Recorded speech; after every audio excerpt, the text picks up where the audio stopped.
BYRNE. They kill all the pests you see. It's Burn Pest Control. Yep, that's BYRNE Pest.com.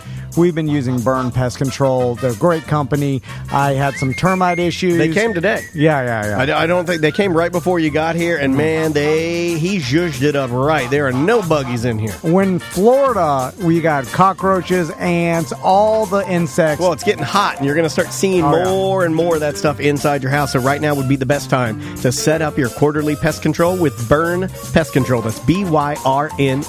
BurnPest.com. Welcome to A Corporate Time with Tom and Dan. I am Tom. And I am known as Big Nips in the pool party business. Wow. Hey, everybody. Welcome to the show. Yeah. Samantha, who is, I don't even notice that she even has breasts, is here, our producer. Why would you say that? If she did, I wouldn't even know because I don't look at her like that, nor do I even look at her in any way. I don't even look at her. I did look. I'm not even good. looking at her. Now, I will ask you guys this question, okay? Is it about nipple size? Well, no, but it's related to like someone's looks and appearance. Oh, we have a guest on the line. We got a big show for you planned. It's going to be crazy. We're going to get to crazy soon. We're not there yet. You know, I was in our group text, Daniel, Samantha, Butler. We have this group text, and it's mostly just shenanigans. Yeah. No business ever gets done. A little bit, like reminders occasionally, what we're up to, a funny photo, a cute photo of my daughter, a sad photo of me. And it's mostly you guys. Tom in one of his many myriads of Oxycontin handymen. And so I started giving Butler some guff about... I mean, the number of handymen that you have that work at your house is bigger than the character list for Game of Thrones. It is out of control. I don't know who. There's Pain Pill. Every name, you just put Pain Pill in front of it. Pain Pill Steve. Pain Pill Randy. Pain Pilly. Pilly Payne. Yeah. That's a rapper. Oxy Arnold. Yeah. There's just all kinds of different people. But anyway, yes. Can we, nowadays, is making fun of one of your male employees' looks and, like, you know, kind of sexually harassing I have to him. cancel you. But is that still okay? No? Technically, no. No. Okay. But is it... Do now, we all support it? Yeah. If you mean technically, Butler, we're never going to stop bullying But there is him. no Society. HR department here, Yeah. so But and you're his boss. HR department, there's no department. That's there. true. For instance, if I would have said some of the stuff that I say in that group text about you, Samantha, and not Butler, it would it'd be be completely horrible. inappropriate. Yeah. Horrible. And everybody would like, this is horrible. Like on the last show we just did, you said, "Hey Butler, get in here and blank my blank." And I'm serious. You said that. Yeah. And if you said that to anyone else other than him, it's bad. So in society, though, right now, still like us sexually harassing Butler and making fun of like his looks, like good. We say he's good looking, Yeah. but then I say he's not as good looking as this guy. Well, the like my picture neighbor. we've painted is he's good looking, but not that good looking, and he's dumb. Right? I mean, that's what we're doing. Yeah. That's the. But it's fine with him right now, Right. right? We still got that. Yeah. All right, just checking. Yeah. We're just making sure. We still got that. Well, we're on the cusp It's the of only maybe. thing I'm clinging to. I'm riding that right into the old retirement and then that into the coffin.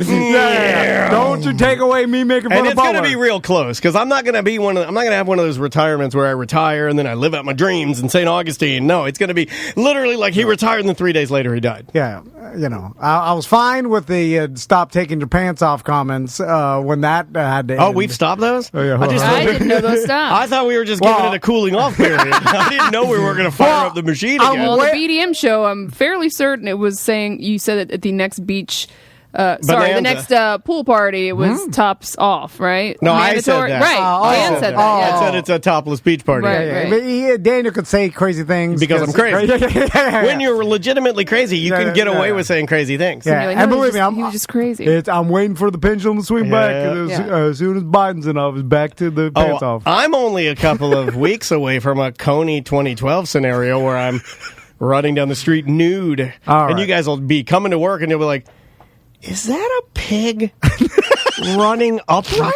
through Baldwin Park. Okay, we have a guest on the line. I'll let you do the honors. I'm really stoked that you set this up. Also, can't believe you got this past Samantha. He didn't ask me. Yeah! He just said, we have Tuttle on Monday. All right. I forgot, and This happens a lot with Tom. Yeah. Tuttle's been back and forth. He texts me long texts, the whole thing, and then I get. What are you talking about? Whoa, he's coming in hot, ladies and gentlemen. Making his return to a corporate time with Tom and Dan is our good friend Tuttle. And I use good friend loosely. So you don't have to deal with me, Tom. I'll let my producer talk to your producer, and then we don't have to deal with it. That's the whole thing. Yeah. And then Tuttle told me, he's like, I talked to my assistant, Bill. This guy's great. Wow. This guy, before I was on Tuttle's show, this guy sent me a questionnaire. He sent me an insurance form. He gave me the number when I was supposed to call in. He's really good, very organized. Oh yeah, don't talk crap, Tom.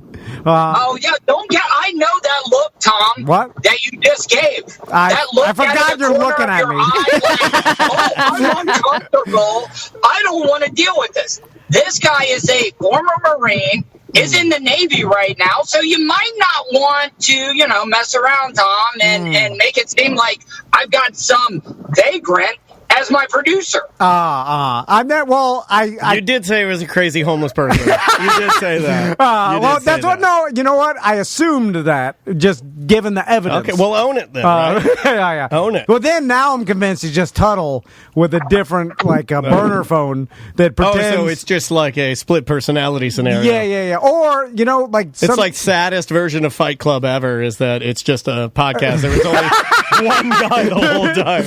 Yeah. This whole time. And instead of selling soap, he just sells fish he catches. This whole show's just been Daniel, and then he edits all the voices. Yeah. Oh, that's really sad. Anyway, I'm sort of convinced it's just Tuttle with it. You remember comedians and other people would say they'd call jobs pretending to be their own agent. You know what I'm saying? It was a thing where they didn't have an agent, so they just call and be like, "Hey, I represent Tuttle. I want to get him on the show." It makes you seem like a bigger deal. I think that's this scenario. Oh, and we're live on Twitch, twitch.tv/Tom and Dan Live, whenever you want to watch the show and find the replays on YouTube. Just, again, search Tom and Dan Live. A lot of people are asking, is Tuttle driving and FaceTiming? No. Tuttle, your studio is a broken car, correct? No, I am, it really doesn't drive that well. Anything over fourth gear, if I have to get it into overdrive, it starts wobbling really hardcore. So I think maybe that's used tires. I've been on my car. I'm sure Tom knows about this. Mm-hmm. You never buy new tires. You always go used. Mm. And sometimes they don't balance them as well. So when you get really too fast, your car starts shaking. And all the rust and everything, because I live so close to the Indian River, that I feel like the body is just going to shake apart. That is, again, a rich man, poor man scenario. You're either in a mansion or in a tent, right? When you live on the ocean, it's either really good or really bad. There is between. There's not my house, like a middle class, It goes, normal, no such thing. It goes like 800, 600. Maybe you find $500,000. Maybe. Maybe, and then straight hobo fish camp. To hell. But that's the thing about it, and I don't know if you guys know where I'm coming from. My parents, they bought a lot of property when I was younger, and they got all this money in the bank, and they refused to pull any of it out. They live off of their Social Security, and they stress out about money all the time. Yeah, my mom does that. It's an old person thing, man. You can't control that, Tuds. That's just... They want to die with a lot of money to leave it to their son and his fake assistant. I'm just gonna blow it on OxyContin.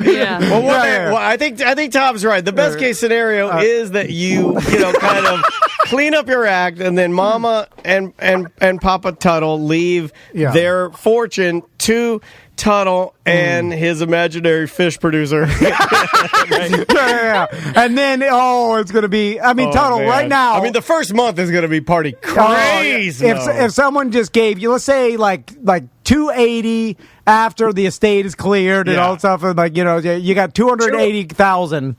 I thought you meant $280. No. Like I can get like 2 weeks worth of pain bills. No, I'm saying a good amount. One really big one. Like someone gives you $280,000, you know what I'm saying? Your dad, your mom worked all their lives, you know what I'm saying? They leave it to you. What do you buy first, Tuttle, for that kind of money? I'm buying a brand new fifth wheel. And, you know, like, I want to replicate what you and Daniel have made, Tom. And I'm gonna pimp out one of the greatest studios. I'm gonna get some of the vagrants that listen to my show. I'm gonna put their name on the side of the fifth wheel. I'm gonna make. I'm kind of fashioning my podcast career after what you guys have done. So wait, so you're going to do like Founders, but it's all hobos? And I don't know how much money you're going to get. I actually really like this idea, and I would like to be one of your first hobos. Like, I would like to. How much is it to opt in to be a hobo? Well, we take EBT. Okay. So, yeah, we can exchange that here. I've kind of become a grifter since I moved back to Volusia County. Yeah. But I'm trying to get like that white trash type of look going on. I'm trying to get super skinny. Nailed it. I look like I'm only doing drugs and not taking any nourishment in. Yeah. All right. Yeah. I know the look you're talking about. I stared right at it. Yeah. It's called I eat majority of my meals at 7-Eleven. You know. Yeah, it really is. Yeah. That's No, but I find it disheartening that you don't actually believe that I have a producer, Tom. Like, well, you're supposed to be doing a bit, right? Like, isn't your bit that Tom wants you to do? Like today. Oh, yeah. Okay, to stay. Tom forgot about it. Yeah, well, now he's just interviewing apparently a homeless person. All the time. But I thought that Todd was going to start doing like Florida news stories and kind of give us an update from the coast, live from the Hobo Fish Camp. Yeah. The home of the Tuttle Podcast. Well, yeah, that's well. I mean, originally that's what it was supposed to be, but he uses his kids and his family so much as an excuse. It's almost kind of difficult to find out what angle we're taking on things. So this is pretty much just straight up a ladder match like we would have back in the day, where it would be like, oh, well, guess what? You're going to get the belt off of the ladder and you're going to get injured, and I'm almost going to. So we're winging it, which is what Tom said right before we talked to you. Well, Tuttle is not a liar. Is that what he said? Yeah. That is exactly what Tom said. We are winging this. Tuttle's like, and you guys are whispering, and they're whispering which wrestling move they're going to do in each other's ear as they pass each other on the old ring. Here's the thing, squared circle. I want to support Tuttle. No, you building don't take me seriously, though. You don't take me seriously. No. I think you look at me as a goddamn joke. For real. Yeah. The day that I left Real Radio, and I talked about this on the podcast, you guys basically gave that wink to each other that day that I got fired and I was crying my eyes out in Daniel's house by the Winn-Dixie off of Highway 50. Oh, yeah, I do. I remember that. Let's get this guy out of here as quickly as possible. I remember that. I remember we'll never have to deal with him. I remember this. It made Tom very, very uncomfortable. Yeah, he was over. That was our first studio, right? For whatever reason, and this will give you a little bit of a Wayback Machine, but for whatever reason, that house had so many people that got fired would meet me over there, and then they'd sit in my backyard and just tell me all about how they got fired, and the whole time I'm just going to let everybody that did that, and there's multiple people, I didn't care. I'll be honest. I didn't care. I actually care, but I don't like it. I didn't expect you to care. I mean, you guys probably made jokes at my expense. Not in front of you. Not to your face. No. Yeah. We might text them to each other in front of your face. Yeah, and most of the That's jokes. What everybody does, right? Most of the jokes are that's what you do with your wife. If something's going wrong and your wife's there, you text your wife and you're like, get a load of those guys. Yeah, and to be honest, most of the jokes were about you eventually killing us. Yeah. We were like, he's which is still come back on the table. We still think it's funny. I don't know why. No, you want me to Like, be this guy's honest? gonna kill us. You Huh? want me to be honest? If I'm taking out anybody, Don't say it. come Don't on. say it. well, no, Don't say it. Here, I'll prove. I want to tell you something that is going to mean a lot to you. Even if you were killing me right now, I would still think it's funny. Like, you could be stabbing me. I'm like, he's doing it. Yeah, and I'd be like, it's getting harder for me to laugh at this because my lungs are really punctured. If I'm just being honest, and Don't I be honest. actually like the other guy, I don't know Dobson. Right. Where's Dobson? Get Dobson in here. Yeah. Dobson, get I in don't here. know Dobson, but and I actually like Sam, but I feel She like doesn't want to be liked by you. No. I don't know what it is that I actually feel like she looks down on me. She thinks she's better than me because, I really think, she sees me down and out. I'm not working in radio. Earlier, before he came on the air, As she's if I rate success on people that are on the radio. Yeah, I mean, listen, right, we brought Dobson in. to cut me off. I think you should really go hard after Dobson because he talks the most cash ass about you. Oh, man. yeah. He's like, Tuttle this, You Tuttle should that. say- I'm like, Dobson, stop! Enough with Tuttle. Oh, God, you're obsessed with Tuttle, Dobson. Yeah. And then Dobson, the funny thing about Dobson, He says he could outstunt you. Dobson told me straight up, he's like, Tuttle can't kill me. I'm going to kill him first. Yeah. And then I saw on your desk, did I not, Dobson? I saw a book that says on the front, in weird hieroglyphics or something, it says the plan to kill Tuttle. That's what I saw. Yeah, I saw it too. You saw it Guess too. what? Your plan to kill me holds no power because I don't care if I live or die. Oh, now we got real, Dobson. Anything to say about that, Dobson? Yeah. That's the person that you Yeah. never want to kill. No, can't be killed. Yeah. Got nothing to lose. That's a Because you plot wanna twist know I'm not ready why? for. I got my hobo that I say is a former military guy. I left him a sealed envelope in case I died to kill Dobson. Hold on. This is out of control. He's like, I'm looking for Dobson. And the guy comes here, he's like, is Dobson here? And I'm like, no Dobson here, sir. And good day. Yeah. And then he's like, and who are you? And I'm like, I'm the cleaning man. Yeah. You know what? Little Danny cleaning man. You know what that reminds me of? When I was at a punk rock show when I was in high school, there was this there's like this punk rock bully that used to like start the most fights at all the shows. Like, sure. Yeah. Anyway, everybody had a punk rock. His Big bully. name guy. was Tom Van. No, so we were like a big dude, like punk rock, mohawk, whatever. And then we were outside drinking in the parking lot, like waiting for the next show to start. And this guy was mad as hell, like asking all the groups of people, like, where is like Jerry. Yeah, where's Jerry Fisher or whatever.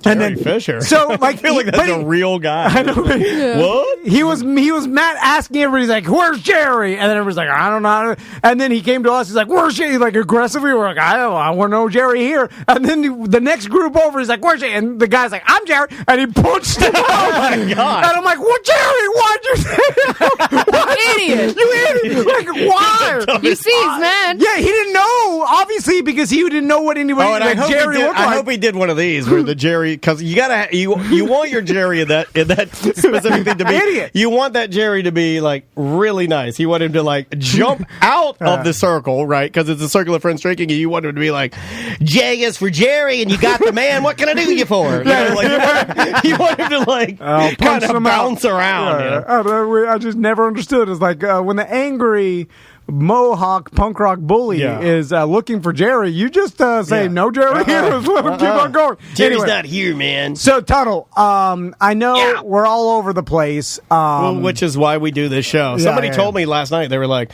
"Oh yeah, you guys do that you're on at night." And I'm like, "Yeah." And they're like, "That's the dessert show, yes." And I was like, "Dessert show?" And he's like, "Oh yeah, there's no substance. It's just, it's just like that." background noise of just people screaming and farts. I'm like, that's us. You got the show. Nailed it. And he's like, by the way, have you seen Jerry? I'm like, no Jerry here, sir. We don't do any Jerrys. Tuttle, I know that we're kind of fleshing out a bit that you could do, all to promote your podcast Live from the coast. And I just feel like this whole phone call is like a Make-A-Wish like deal. Well, I made a wish, and then to kill Dobson. Well, I'm still waiting on my wish. We'll see. You have 1 week to complete the wish. I'm just saying, listen, I mean, if I'm just being honest, because, and well, you know what, Tom's going to make fun of me, but, you know, when I started this podcast, I took everything that you guys have done, because just to be honest, you guys are the biggest thing when it comes to audio content in Orlando. Juggernaut! All right, you know what? Screw you. He was trying to be sincere. Everything you did on Real Radio. No, I was backing it up. This podcast, and that's all you're doing. I agree. This is a joke to you, Dan? I agree. What, this show? He was being serious. Oh, no. Listen, Tuttle. I'll tell Tom to knock it off with the sound effects. I came up with an idea. We'll eventually flesh out the idea of what you're going to do, what your bit's going to be. I think we're doing it. I needed a good laugh today. And I was going to offer you a business deal. You want me to be honest? All right, I'll give you some Florida news, okay? We don't want you to be honest. Don't be honest. Your honesty scares me. Can I be honest for a second? I really am going to kill you. Oh, my God. A guy was a goddamn contributor on Fox News or something, you know? So I'm just, you know what? I'll just go with the flow, Tom. You don't produce. You don't tell me anything. I'm lucky to get a text from you. And Same here. You kind of can't get feeling through text, but your text is basically like, why the hell is this guy that I passed over? Pretty much, he got fired, and I went on to bigger and better things as he went and faded off in obscurity with a guy that sold a sex tape to Hulk Hogan. Hulk Hogan. Oh, yeah, we remember that one. I remember that now. So, whatever you want me to do, Let me see the Farmer's brother. I'm a podcast panhandler. Just bidding my stupid sign all day long, begging people to just download my stuff for one day. And every 3 or 4 days, I'll get somebody that'll give me like $10 on my PayPal account because Tom refuses to tell me how to monetize what I'm doing for a living. I'm going to tell you a business deal right now. I thought of it last night. So, all right, if we're going to do this bit, let's do it. Let's start off with a once a month. All right, okay? Because I know I've already gone back from once a week to once a month. Well, you said once a week. Things move fast. I never said once a week. Say this, but we're going to go every other week. It's going to be a week on for you, Tons, and then Dobson does his bit. What if I pay for my weekly segment? Well, we're talking. That's what Dobson's doing. Good day, sir. Well, I got an idea for you, and maybe it can be once a week if the companies make it. So, all right, my idea was that if you can get a sponsor for your bit, right? And so you do it on our show. You like an actual paying sponsor. Because a real sponsor. I don't need your womanly advice. Stop. No. That's not going to go well for you. Stop. Before you met your husband and you know, he diddled you for the first time. I don't know if we can say that. Stop. Just stop. It's not going to go well for you. So, just listen to Tom. Now he's getting personal. I might have to kill him. Let's go back and talk about Hulk Hogan. Hey, I am the ladies' champion. I've only lost to one woman in my life. There was a My wife took everything, took my dogs as well, too. Oh my Yeah, I God. used to Doesn't seem like you have good luck with women. Man. Yeah, Remember you had an awesome wedding in Savannah. well, hey, do you want That was to? nice. That was one of the nicest weddings I went to. Yeah, it didn't even come to my wedding, Tuttle, so at least you got that going super for fancy you. wedding. Here's another thing I used to. Here's a fun fact about Tuttle. Shrimp and grits. Tuttle lived in. That was Bubba Whoop-Ass Wilson's podcast. Yeah, that's what he had. Tuttle lived in Baldwin Park before I did. Oh yeah, that's right. He had that nice ass house. No, they checked my credit and they kicked me out of the place. Yeah, but you lived there for a short time. It counts. He had a It nice counts. house. He had a business. Freestanding business. Yeah. Freestanding home. Yeah. He didn't live in a townhome like I did. It's me that I went to Maitland for the first time, and I drove by where my tanning salon used to be, and it's a chocolate factory. Daniel signed off on your cancer beds. Yeah, I was the notary, sir. I was an officer of the state of Florida. You And he had a- verified he that had they a don't give you shipment- cancer. He had a No. shipment coming in from he had a shipment coming in from like Thailand, and he's like, and Tud's like, "Hey, Daniel, you're a notary, right?" I'm like, "Yeah." And Tud's is like, "Can you meet me at the tanning salon at like 9:30 at night?" I meet him up there, and I stamp all the paperwork as these masked men load in 7 of these cancer lasers. You want to know how we save money? The tanning lotion we use was a South Korean anteater. We used the blood out of the South Korean anteater for the lotion. So, okay. Back to my business idea. If It's you also funny that it's a chocolate factory now when he was the one that had to go in the back and clean all the chocolate off the glass. Oh, yeah. No, if you want me to be honest, somebody No, did. Wait, that's the name of his segment. It's called It's Tuttle with Do You Want Me to Be Honest? Well, pretty much for during my drinking and addiction years, everything that came out of my mouth was a lie. So, you know, since I'm in AA now and I'm working out and trying to make things right, I try to tell the truth. But when I say, if I can be honest, it's just a cover up. I'm lying to your face. We knew that. Yeah. That's usually a tell. So anyway, back to business. So if you get a sponsor, Yes. now go out there and just tell them, like, listen, I'm allowed to sell the sponsorship. In my Tuttle, do you want me to be honest bit or whatever it comes out to be, I'll say you're. What's the split? Well, it's going to be a 70-30. Tom and Dan get 70. I get the 30? Yeah, you get the 30 because technically You're you also know, getting advertisement for your podcast. Yeah. You just got paid. Me? He's talking to me. Let's see, 19 Michael 72 gave us 100 purple diamonds all right. and a throbbing heart emoji Oh, thank you for very having much. Tuttle All on. right, can we go 60-40 if I can break you off 5 blue meanies? Oh, I forgot I'll about let the you keep all of it. Forgot about the Look, meetings? if you can be a 100 meanies a month. If we could go back to old Rick Scott, put the hammer down, then if you could reverse time about 9 years, you'd make Danny Denny happy. Yeah. I think they still got pain management clinics in Oak Hill. You know what I'm saying? Yeah. They got No, but listen, guys, you don't realize I live for the past 2 years in Pasco County. And that's a little bit of a different area, and I can make it work. All right. That's what we like to hear. We're going back to the days of Lawton Childs. That's how far back Ooh, Pasco Lawton Childs. Lawton Childs, the old governor of Florida. That was before Charlie Crist. Everybody. Oh, my God. Oh, you just got paid again. All right. Whoa, that's 500 purple diamonds. Vulture by, XYZ. by you, he's talking to me, Tuttle. Not you. They just like that we have you on, and then we're reaping all the benefits. All the tips go to us. Coco Otto just Twitch Tom, subscribed. Can I just ask a question, Tom? You're touching your nose a little bit. You been to Miami lately? You're acting like you're... No. Yeah, a little bit of that marching powder. No. Oh. That I thought he was talking about COVID. No. Hey, that guy's what you got out of that? Why? You Miami's got it? full of it. Because we're from Volusia County, mofo.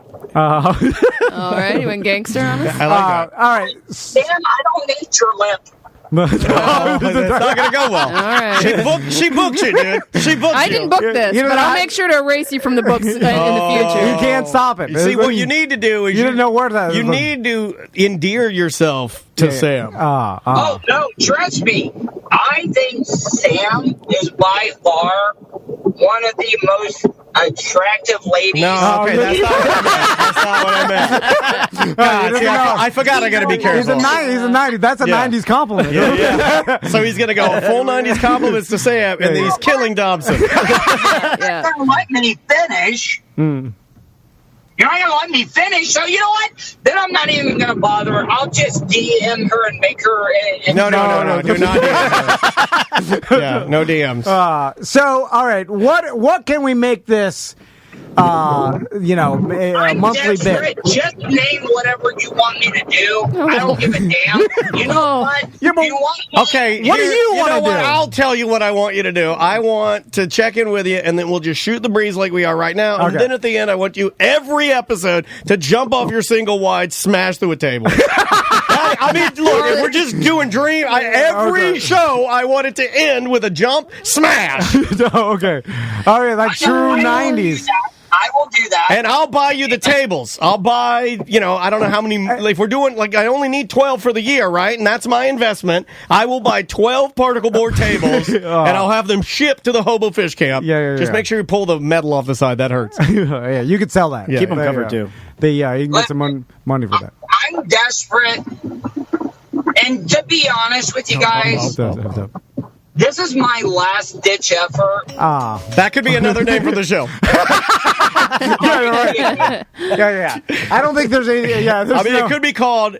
Do you want me to be honest? It could be called Last-Ditch Effort with Tuttle. Yeah. What about the No More Bridges? I will. How about I'll do anything? That's a great name for a show. Tuttle Festo. Selling your body sexually for downloads. Okay. Yeah, that's a little bit too real. You don't need to do that. Yeah. Then we see some cracking in the back of your seat, and we're like, "Oh God, we know what you're gonna have to do with cracking in the back end." The things you'll have to do to that guy. No, you want to know what I'm doing after this? Not really. Well, talk to you later. Bye. Oh, come on. You laughed. I saw it. I saw him laugh. Go to the Italian place that's been closed down because of COVID, and I'd buy 3-day-old calzones for like $1. You gotta go buy your weekly bunch of you buy a truckload of old calzones.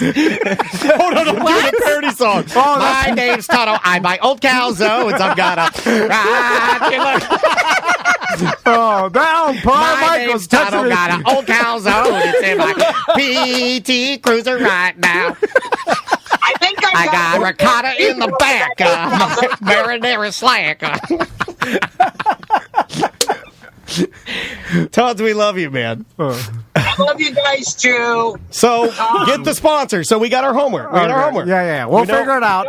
No, I will get a sponsor for sure. And I'll go with the 70-30 split, even though I feel like it's the big corporation just bending me over, which is Tom. He's changed. Well, yeah. He's a different I used to not like the big corporations, but then I see their ways now. Yeah, he loves it. I'm like, I get it. He's rich now. Yeah. I don't want. I'm like, just don't pay anybody. He made me work here for 7 years for free. Said he couldn't afford me. Don't even complain. I worked for 4 years for free on the business radio company. Well, that's your fault, sir. I mean, technically, you're still working for free right now. I mean, I had a regular job too. I'm not an idiot. Todd, he makes us call him. He makes us call him iTom. I voted all goddamn day long with Guatemalans that wanted to sell me dirt. Don't say that. No, you got to work smarter, not harder.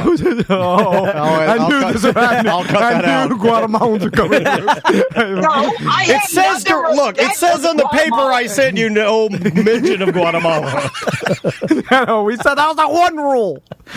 You had one thing you couldn't say. We said you can say anything you want, just never mention Guatemala. Damn, can I offer you a parlay? I don't know what that means, but I'm down. When a crazy person says, "Can I offer you a parlay?" It could be a treat. It could be anything. Yeah, you could think it's a parlay. Parlay. I'm talking about what pirates in the Caribbean. You know, I heard Johnny Depp in the third one say, "I'm offering you a parlay. I want to be friends." Even though Johnny Depp, it's weird now. I'm just offering you. I want to be friends with you, Sam. We don't need to compete. It didn't end well for me and Tom. You're the only one that ever tries to attack me. I try and help you, and then you think it's some kind of attack. You're threatened by a woman. Comments like most women do. Oh, no. All right. You can't help it. It just goes. When do we end the bet? I don't know. I mean, it's gone so long. Okay, Tud, so we have our homework. Okay, yeah. So Tud gets a sponsor. In 1 month time, I will have an intro. Yeah. In 1 month time, we'll check back in. Yes. And we'll I have have a production guy if you want him. Oh, yeah. I have a production guy I can do the intro. I need to send you guys some hats and stuff. Please do. Please do. Tom said your production guy was like one of those homeless guys that plays drums on a bucket. They're talented. They are. I mean, I'll sit and watch them. Yeah, the old Calzone Road is going to have all bucket drums. You want a calzone? They use some pretty decent provolone. How do you heat them up? Over a campfire. Good answer. Campfire calzone. This guy's a pro. Yeah, He's a pro. he I know does. that doesn't happen, but boy, does that sell the homeless. How's the water looking on the Indian River? I've been itching to get back there. Amoeba crazy. Yeah. So hot. I didn't. You know, there's gators in that thing. I didn't realize it. No. I listen. You want a lot of people don't because they think that it's saltwater brackish that there's not going to be alligators in there, but there are alligators all over the place. Now, I will say this: I don't want to get anybody in trouble, but maybe during the 4th of July. Because we had a dead manatee wash up on the banks, and some of the rednecks that came here to stay at the Hobo Fish Camp were maybe or maybe not throwing their white trash half-stick dynamites out in the water. And I'm just putting 2 and 2 together. That killed the manatee. Oh, man, that's sad. It feels like you'd have to be pretty lucky for one of your like half sticks of dynamite to kill a manatee. I bet it's easier than you think. Really? Just the concussion, I bet, is really alarming. Yeah, I guess you're right. Did it have an exploded face? Cartoon? Like it was smoking the wrong cigar or something? No, I did accidentally lose a cast net one time. I threw a cast net on a manatee. No. And it pulled me into the water, and I think the manatee drowned.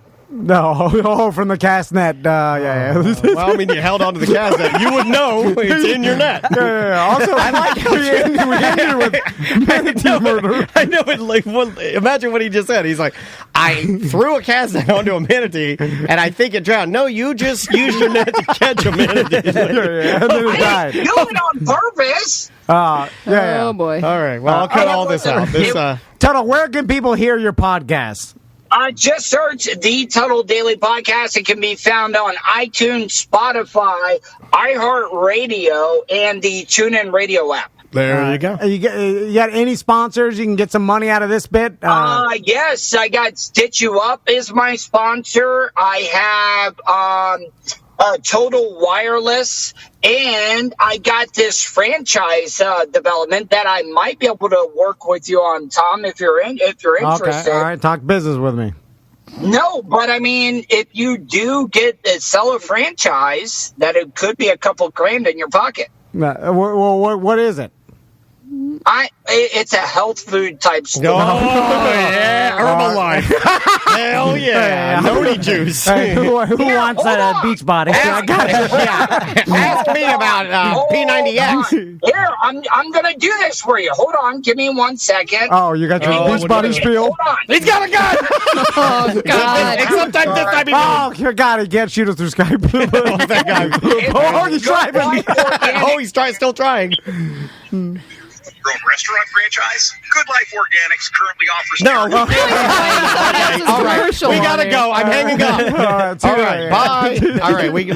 Oh my God, that's fast What face. in the hell? I hung up on him. All right. Why'd you do this? My God. Yeah, Good Body Organics. For years, the Mayans have been using the powers of the acai berry. Oh my God, it's happening. It's happening. I knew in radio. Eventually, I'd just be sitting here, a pile of my own acai berries. Whatever they are, acai berries. I knew it. I knew that. I knew that's what was going to happen. Why do you do this? Tom's like, let's start a podcast company. I'm like, it's going to be some sort of, it's going to always end up to noni juice. Always. Always goes back to noni juice. Berries. Yeah, I'm driving some car with we're close. SE magnets on the side of it.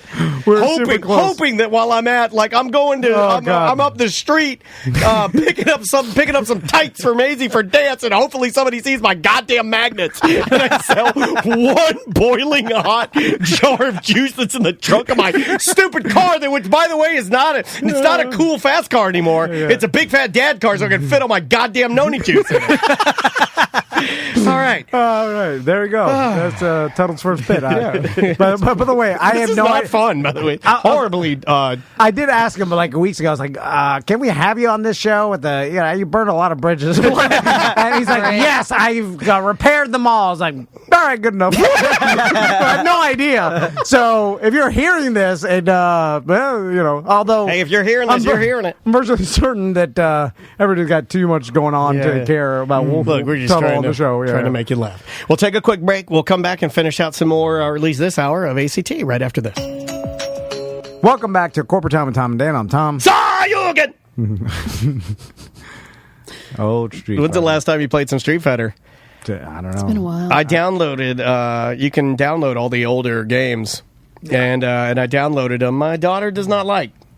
And I realized early on, if you're not really good or know all the moves, having just two guys standing face to face, and that's the whole game, kind of boring, you know? Oh, yeah. I mean, you were playing antiquated video games. Well, they still make those side-by-side fighting games. I mean, Mortal Kombat's still a thing, but I'm just saying, when you really think about it, you're not traveling a foreign land. It's not a sandbox game. It's not Gotta get on Smash Bros. Where the stage moves. Yeah, it's different. Not like one of those, what are they, RPGs? Or I don't know what they... Side-scroll? Yeah, all the different games. Like, you're not going anywhere, so it's not as good. You know what stinks about becoming really good at one of those games, like Street Fighter or Mortal Kombat, whatever, is you think that if someone's like really, really good at this game and has figured it out and stuff, that he'll be doing like multiple moves and he knows all the different patterns, specials and the patterns, but it turns out like he just figures out a way. I found the loopholes. Just kick your ankle 25 times.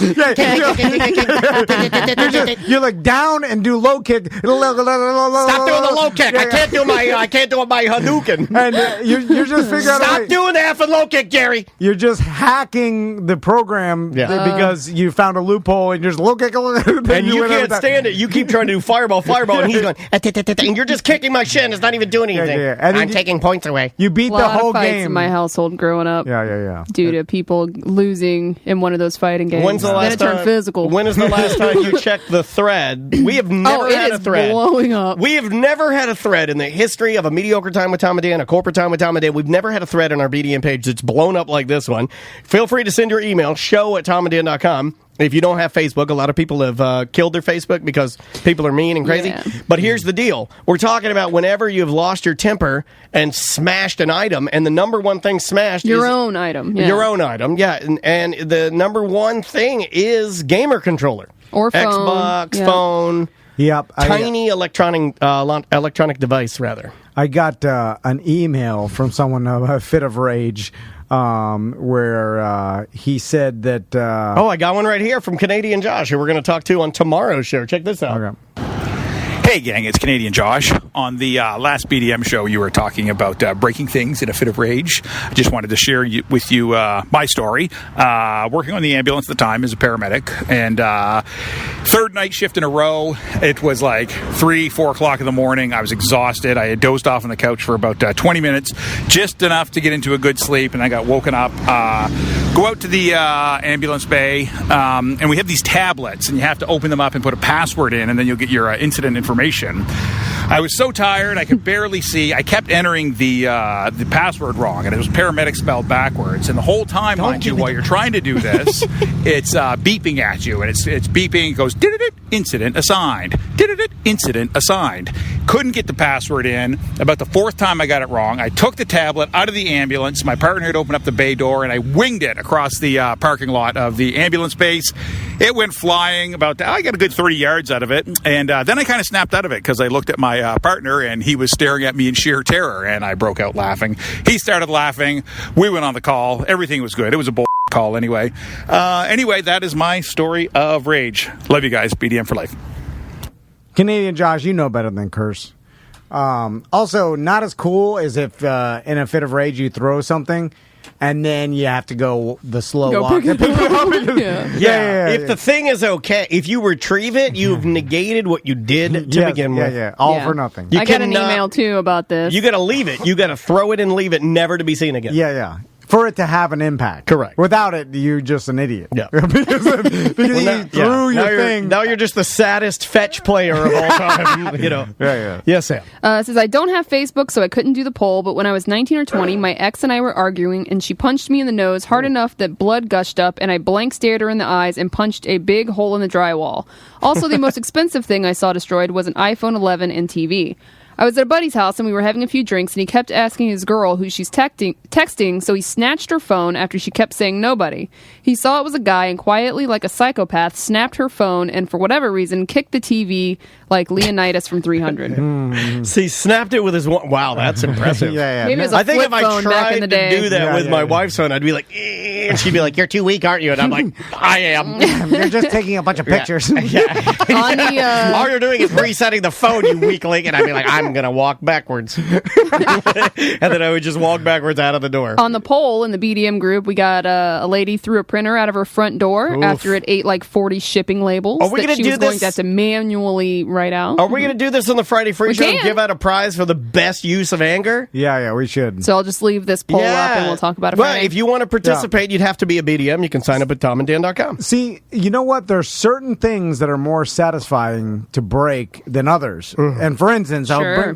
so baseball players have one of the best utensils, I guess, for showing your dramatic anger, and it's the baseball bat, and it's when they do the move where batters they break their bat over their knee. You know what I'm saying? It is pretty cool. And because it looks cool, and it's a perfect expression of the anger, and plus that bat is rendered useless after this. Not that expensive because they probably got a bunch of them, but a Major League Baseball bat is at least like $250 a piece or something, like $500. Anyway, these guys are millionaires. Who cares? Yeah. But it's the action of holding like a big stick and really then breaking anything over your leg's pretty cool. Yeah, and it's satisfying. Like, I think it's cool when my wife comes out of the kitchen and breaks a spatula over her Yeah. leg. The worst one. No, she doesn't do that. They're Is too expensive. They're like $12. Yeah. the dumbest one and the one that gives you the least satisfaction is the crinkle the can in one hand. Yeah. It's like You can't even do it. And you're just doing the sides. It's like that's stupid. It's like don't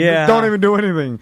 Now, there's a video of a woman at a party. Yeah. She's like up on a table, and she's like a muscular, like a sporty girl. Like she's like an athlete. Yeah. And they throw her a beer, and she's like, gang, gang, gang, and like smashes it. yeah. Smashes it open and then she shotguns chugs- it. And then shotguns the whole beer, and I'm like, all right, now that's cool. Yeah. That's really cool. The smashing the beer over your head until it starts spraying out and drinking it. Is that hot for guys to see girls do that? You know what? Or are you intimidated? For me, a little bit of both. And I find that attractive. I do.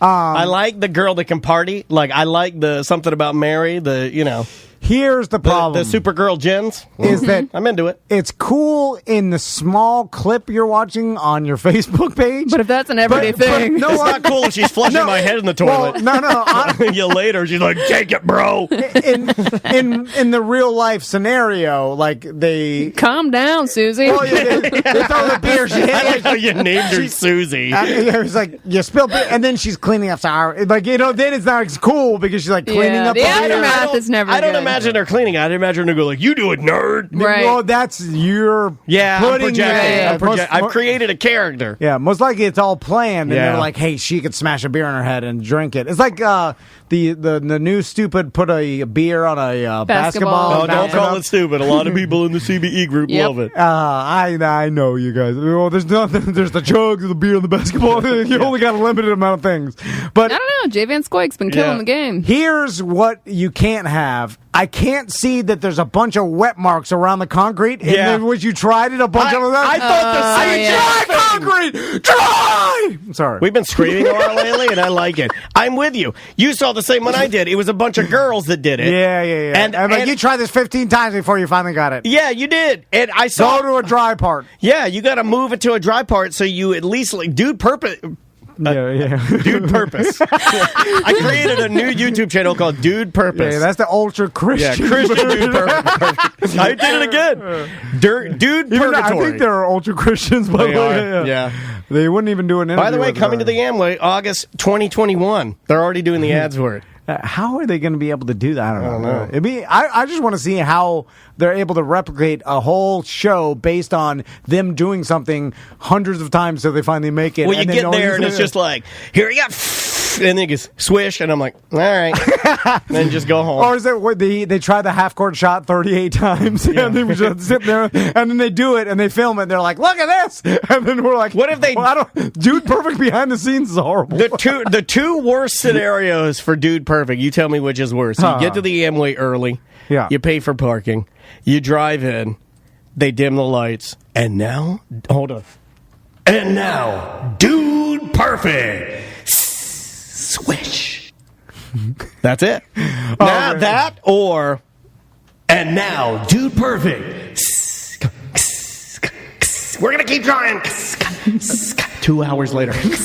Squish. Which is better? Getting there and they hit the first shot and you then got you 2 win. hours just to like walk the Amway? Or getting there at the end and they hit it right as you run out of time? I don't know. I watch the skateboard videos a lot where the guy falls and falls like hundreds of times and then finally makes it. Yeah. And then I'm like, why did I waste my life? That was stupid. You know what? Because I knew he was going to make it eventually, but I kept watching him fall and fall and fall. And then when he finally made it, I was like, I knew it was coming. I'm gonna make you feel better. You know the video where the guy's making a pancake and it's just a GIF and he never Yes. flips, Yes. never flips the pancake. He just keeps moving it back and forth. I watched that mother. I must have watched that thing for 45 minutes. I watched the old timey guy chopping a tree in black and Yeah, white. I did that one. I was Yeah. like, it's about to fall. And I'm like, man, I'm dumb. I'm dumb. And I'm wasting my life. It's the worst kind Also, of dumb. somebody told me if you drink bleach, you don't get COVID, and man, that hurt. Does not taste good. Oh, you should see Bad. how much Chloroquine I'm taking. I don't know what it's called. Tom's on Colin Quinn. Man, what's he up to? Just being gay. So, no, honestly, what are they going to do with Dude Perfect? You brought up something that you're probably right. They'll just bring in a bunch It's of a kid thing. the professional, like, trampoline dunkers. Yeah, it's and, like Jabberwockies. and then they'll You know, you do music, dance. Then you got to do it's for kids, so you do the audience. Yeah. Because when we went to Paw Patrol, Yes. they're like, Yeah. or no, it was what were those things? Bubble Guppies. Bubble Guppies. They're like, Bubble Puppy lost his bone. Is it somewhere in the Amway? And- it's so Yeah. stupid. And they'll bring out they have to all the guys from Dude Perfect who are now celebrities. Basically. Bucky, Spike, And Little Jimmy. they've practiced something that Javier. looks hard, but they could do it, right? Yeah. Yeah. That's what it is. Like they'll use like a bow and arrow and hit a balloon, or like stuff that is not as hard as the stuff. You know what I'm saying? I'm just like a show of the guy attaching a balloon. He's got a bow and arrow. I'm like, this sucks. I just want to yell at him. But because they can't do any of this super hard tricks because Oh. it takes too many shots. You know, TikTok, people talk about TikTok and they do all the crazy videos. And Dude Perfect, I'm sure they have a TikTok. I watched this, there's things that are on Facebook where it's like you can have like Judd Apatow teach you comedy. You can have Steve Martin teach you how to play banjo or write comedy. Or, they've got all these crazy, like, meet your new teacher. Yeah. And they have one that's like this guy who's like a TikTok master, and they show you like the guy throwing the ping pong balls into the glass. Yeah. And I never knew that if you just hold your phone over the glass and hold another ball over the the glass. You throw over like and hit a couch so you can't hear it, and then you just drop the ball in. You learn to fake it. Yeah. When I saw that, I was really mad. It's just magic tricks. It's like how they do magic on the internet. It's just a bunch of camera angles and stuff.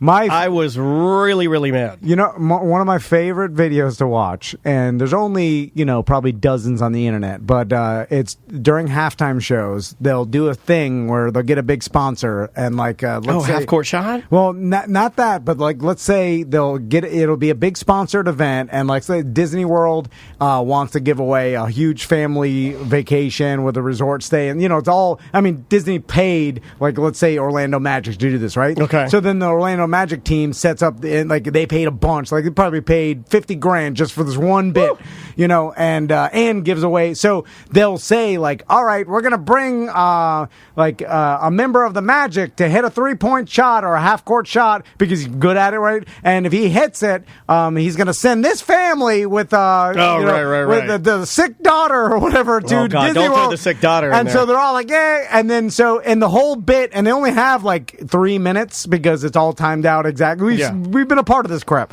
So then the player comes out and they're like, yeah, just hit the half court shot. Make the family with the sick daughter really happy. And then he can't hit it. And then he's trying. And then he keeps missing. And they're like, oh! And they're like, he's gonna make it. And then they have the cheesy on-court announcers, usually just some hot chick that they hired to a McKinsey or a Tiffany, and they're like, all right, this time so close, and then they ran out of time. They're like, well, Disney's gonna give it to him anyway. We've done it. We're like, it doesn't even matter. Give it up for JetBlue. It didn't even matter. I also like they're gonna send this family with a sick daughter to Disney World, and they're like, what does she have? Oh, COVID? Oh my God! Everyone run for the exits.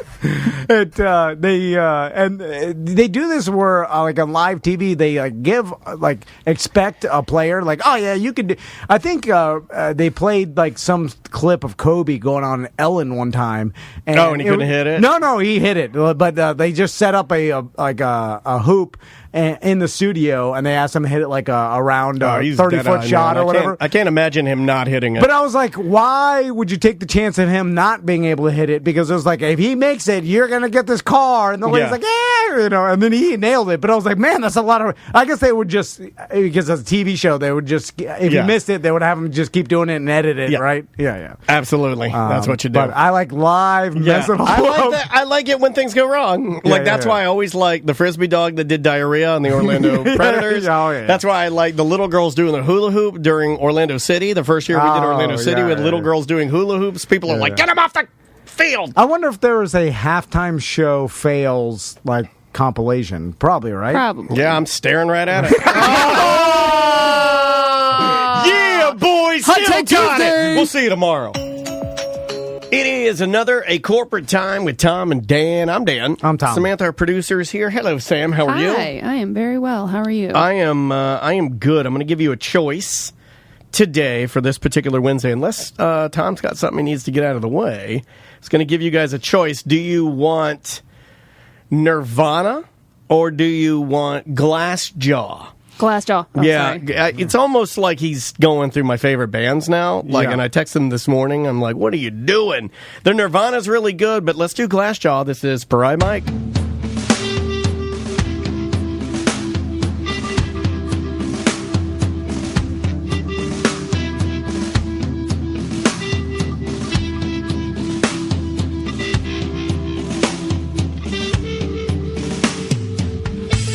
It's that day, it's another Weird Job Wednesday, and I still becoming mad ridiculous.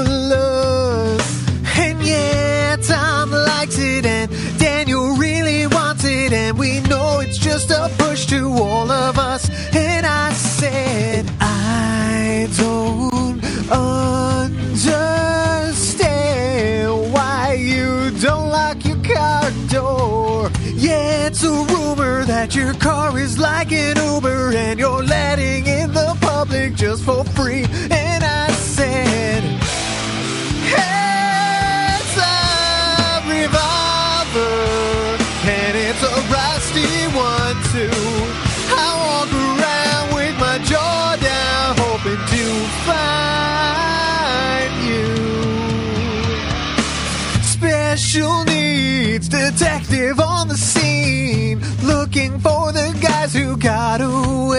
This is like a 3-minute song. I think this is just a song about Tom. You open and go through my wallet. There's some pee-pee pics for you. Pee-pee pics. And I don't understand why I do things this way. Head of the company, I'm holding lots of money.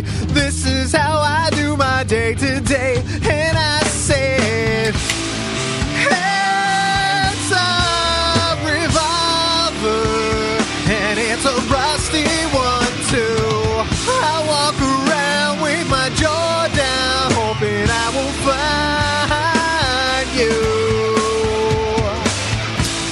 It is a revolver, and it's a rusty one too. I walk around with my bare suit, I'm gonna find you.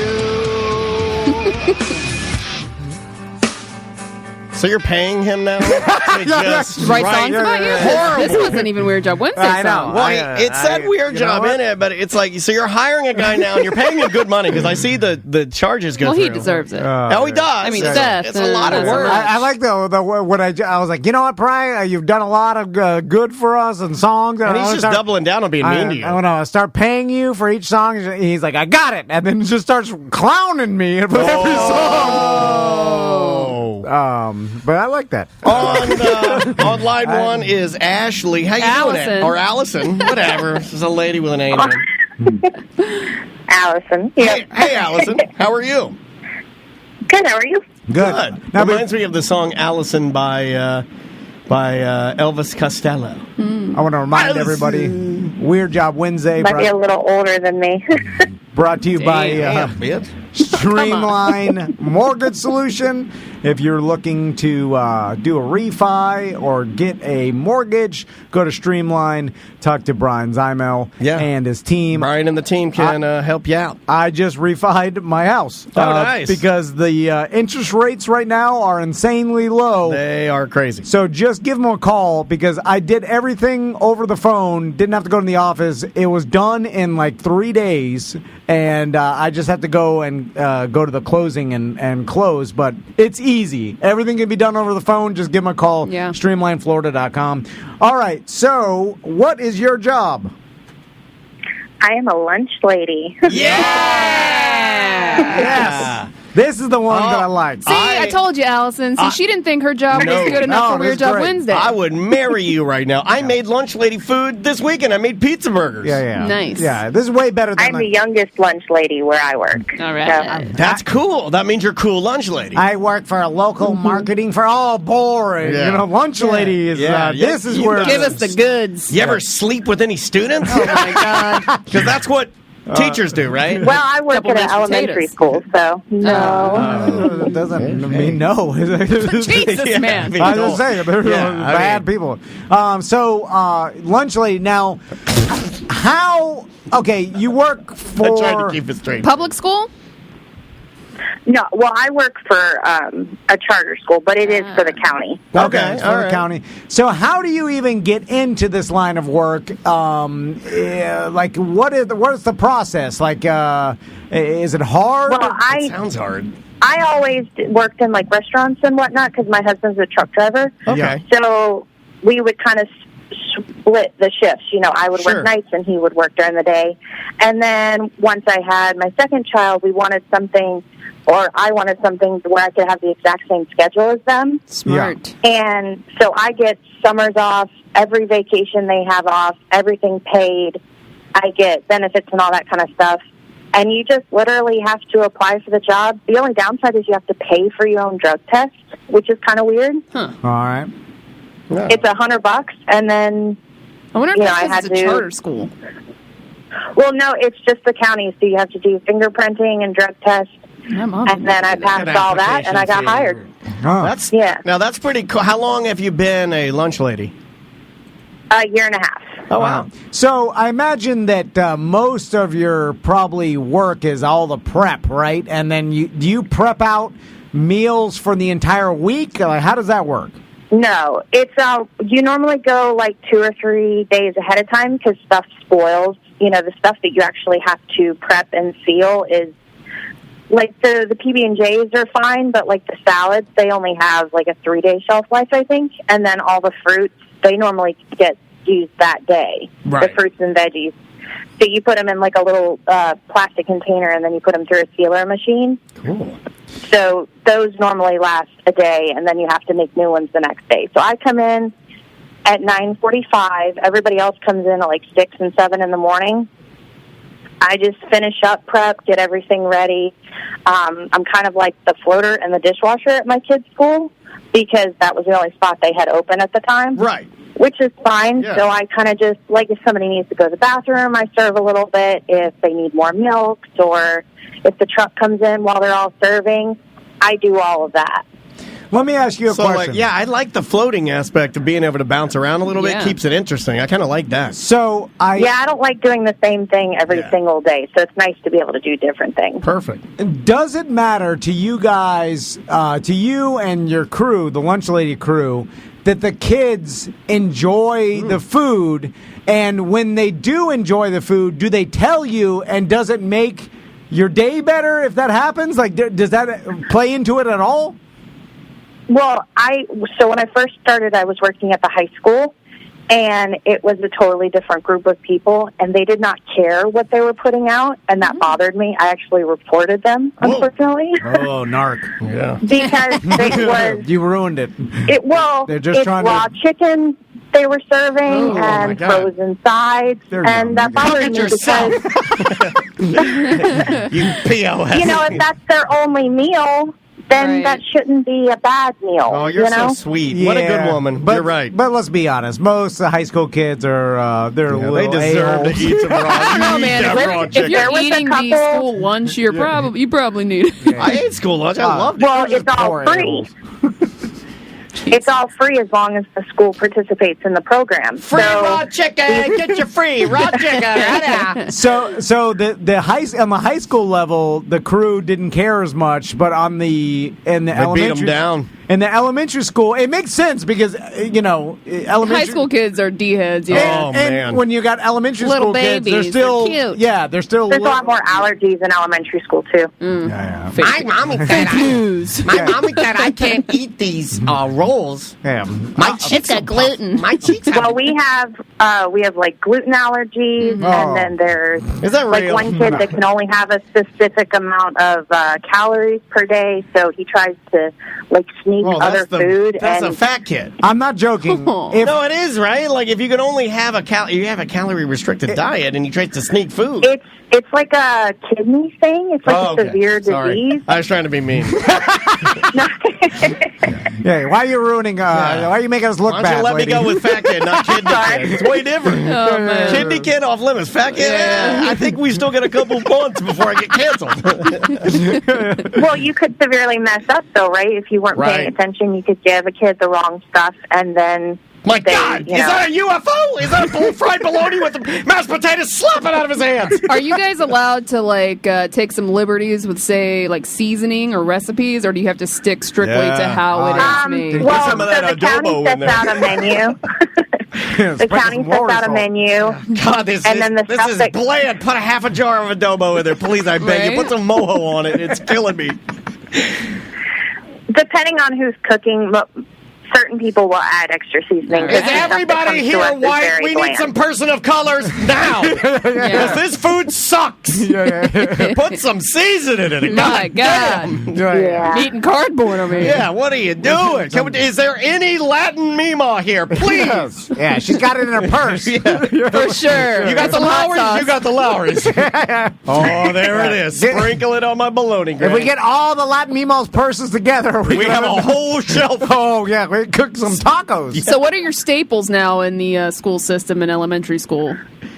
Well, aren't they supposed to be eat the healthier same now? things the kids eat. Yeah, so we eat the same stuff that the kids eat, and I will say there's very little that's not good. I love school lunch. Like the little mini calzones are really good. Calzones? And they come with marinara sauce and ranch They and have that kind of stepped stuff. up the game. And ranch. We didn't have Hell no. No condiments at all. We had rolls. That's all we so they had. let 'em Dry have- hamburgers, no condiments. Do they still have those yeast rolls that the lunch ladies make? Well, they don't make them. They come in, and then you have to, pre-made. take them out of the packages. Very little actually gets made. The hot food will sometimes have to be heated up, and like the mashed potatoes or like those pearl mashed potatoes where you mix them with water. Mm-hmm. And but the pizza comes where it just goes right into the oven. The more prep goes into, like, they have salads. That's an option, too, and it's a little container. What is that? Sorry to interrupt you, but what is that yellow gravy with the little pieces of gray meat in it? Hated it. I could get on that, man. Put that on some mashed potatoes. What is that? Well, the gravy that we have, it's not yellow. It's just like a turkey gravy type of thing, but it's just like the mashed potatoes. You just mix it with water, and it's magically gravy. I love Magic all gravy. of this garbage food. I love, like, Now- every bite of it. I love you, lunch lady. Now, you got to ask yourself: do you love it, or do you love the nostalgia? Doesn't matter. Of it? There's still love there. I don't. Because- I'm not gonna drill down my love. I leave it wide open and big. Because I mean, if so, is the quality of the food? Let's talk about that. Like, where does that rank in? Like, because it's coming from the government, and you know what that means. It's I the think lowest it's possible. At least 2 cheapest. Michelin stars. Yeah, like, so is it decent? Like you said, you guys eat it, so it's not that bad. Yeah, I don't think it's bad. I mean, a lot of it is, like I said, it's all frozen. So as long as you can get past that it's been frozen and heated up. But I could eat me like a corn dog or grilled cheese any day of the week, like a PB&J. Me too. It doesn't take much to keep me happy. But it's all, like, so it Easy. just comes in and that's what you have to make. Yeah, That's it's easy it. stuff. Has there ever been like an emergency, like because I don't ever remember this when I was growing up, but I also don't pay attention to anything, That's so true. I would never know. But Oh my God! The school mascot ate all our corn dogs. yeah, has there ever been a situation where, like, through some catastrophe of like a freezer breaking down or something, where there Oh, no wasn't lunch, yeah. enough food and you have to serve lunch, so you had to like emergency go buy some like pizzas or something, like, has there ever been that where you didn't have lunch Cafeteria food shortage? Yeah, But lunch is canceled. or you had to buy because you Well, have to so serve it, right? The county has a mandate. What you start as the very first kid, you have to be able to offer to the very last kid. So every kid gets the same opportunity to have the same food. So the only issues I've seen is, like, maybe part of it gets burnt or they didn't make enough or something like that, and then you run out. And that's more of like the freak out situation, because now you have another 500 kids are going to come and you don't have the food to give them. And they're So what like do at the high you do? What school- I do, right? You close the blinds, and then you lock the door. Like it's and then Halloween, you they'll- have no candy. They'll knock, and then you do that move where you step to the side, and you wait until you see their silhouette walk away, and then you're like, I think we're good. Yeah. Just put all the milk. That's actually what they did at the high school, though, because the people didn't want to make enough, so they I didn't can be a have to lunch count the lady. leftovers I out got there. this. I like the high school lunch ladies because they sound They're They're jaded, man. Like a high school Yeah. lunch lady is like an old war veteran that's done a couple tours. Yeah, And you now at the elementary level, you're almost like the Grizz at the safe base. In Saudi Arabia, it's really Yeah. nice. Yeah. Yeah. So you guys haven't been jaded by years Yeah. of There's no insurgent fighting. You're in the middle of a city. of government red tape and You got a desk job, Union. or maybe you're like a Robin Williams. You're like a So what? military DJ spinning the hits for the boys. So what do you do if you don't have enough food? Well, you just have to, like, the manager will keep on top of that. And it really comes down to the manager doing their job. Like at the high school, that manager couldn't care less. So they were just like, well, they'll figure out, they'll get like a sub or a pizza or something like that. But that's not the way it works. Like the county says, you have to be able to offer these same things. So, like at my school, the manager will notice that they're falling behind or they run out, and she'll just go make sure that there's enough. Even if you have to throw away a bunch of food, she's like, I'm going to make sure all of them have the same option. So it's just really about doing your job correctly. The management aspect of this job, to get back on topic, sounds extremely difficult. Like, I think being a lunch lady would be good, and it would be a fun job to some people, but managing the ordering, the part of restaurants, I've talked to Juan about this, and other friends of mine that are either chefs or work in restaurant. Cooking, that sounds great. Even serving doesn't sound that bad to me. What really stresses me out is knowing how much to order and not wasting my money and not running out of food. That sounds crazy to me. Yeah. And there's always stuff that we run out of because you didn't account for enough people. Even like on field trip days where half the school is gone, if you didn't account for that, you're going to have way too much food that day, and then you're going to have to throw it all away. Let me ask you, I have a question that something that would bother me just because of waste. Is there any particular vegetable that you have to put in the rotation that's that mandated? Nobody eats. Yeah, spinach. I'm calling it now. You cook it. You spend all this time. You put it on everybody's plate. And greens. You see the fact that every single student ends up throwing it away. And so literally you spend all that time, you get it, you prep it, you cook it, you serve it, just to get thrown in the garbage. And that must drive you insane. You're like, no, why? Just get it off the menu. Well, it's more the fruits that they don't want. So there is pears and there's the mixed fruit. And if it doesn't have the whipped cream and the sprinkles that we put on top, they won't take it. You my God. babies. But as Lake County, you have to. So in order to get a free lunch, whipped you cream can't and just go and sprinkles get on your fruit. I know what's wrong with Very full of sugar as it That's is. what my pop-up said. He's like, soon we'll get to the point where you have to put goddamn whipped cream and sprinkles on fruit. Fruit is nature's candy. It doesn't need whipped That's cream and true. sprinkles. But in order to get a free meal. He told me Obama would Yeah. put whipped cream and sprinkles on our fruit. Yeah, and who's eating all the whipped cream and the sprinkles off the fruit? It ain't the kid with the kidney problem. It's the bigger kid. Right. But in order to get that free meal, you have to get exactly what is mandated by the county. So you can't just walk up and get a pizza and fruit. You have to get what's considered the protein, the 2 starches, the 2 fruits, and then you have to get the milk. And then it's considered a free lunch. So a lot of that stuff will go to our school in particular had a share table. They probably won't next year because of Corona. But so whatever you didn't want, it went into an iced bucket. And so the teachers would go through that at the end of lunch, and they would grab all the yogurts and the cheese and the fruit, and they'd take it back to their classroom. So a lot of it wasn't getting wasted. Yeah, that makes sense.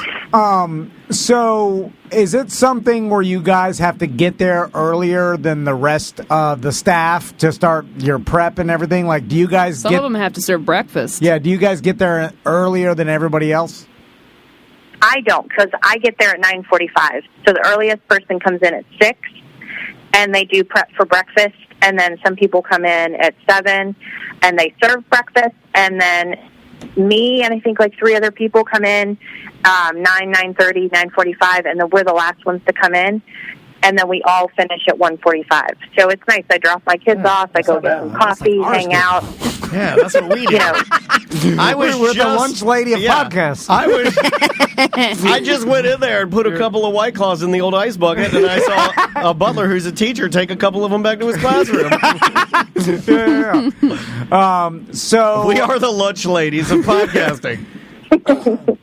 So, okay, I got 2 questions for you. What's the best... Are you coughing? Yeah. I got COVID. I was gonna. Come on, man. I set the meeting for after lunch to tell you. Yeah. I probably scheduled that wrong. Sorry, he's got COVID. We got to go. Never come back. So, what's the best meal that you would say that you guys make that most popular and most liked? If the president of the United States was coming to your school, I love when they do that. And you're going to serve President Trump the big dog meal that you make, the one that you know is going to flip his hair up. What are you serving him?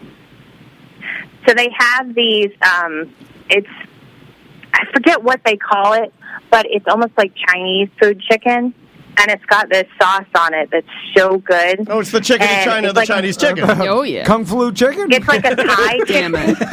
Is And it called it's Wuhan just chicken? really- No. I think they might just call it Thai chicken because they write it on a board, but I don't ever go out there. But it's really good. Tie a yellow And the chicken kids around go the old crazy oak for tree. it. They do like it. These kids are crazy for the Wuhan chicken. Well, because like some meals that they'll put, like they have the little nuggets that they'll make a bowl out of it. So they'll do mashed potatoes, corn with nuggets on top, and the kids. Oh, that's love a famous bowl. Yeah. That's Yeah. that's the old like KFC famous Yep. bowls. Yeah, man. Is the pizza still as popular as it has ever been? Well, so now that we're a middle school and an elementary school, they have to give that option every day. But we go through like 1,500 pizzas a day or something like that. Oh my God! It's EJ so goes much through pizza. Big fat chungus.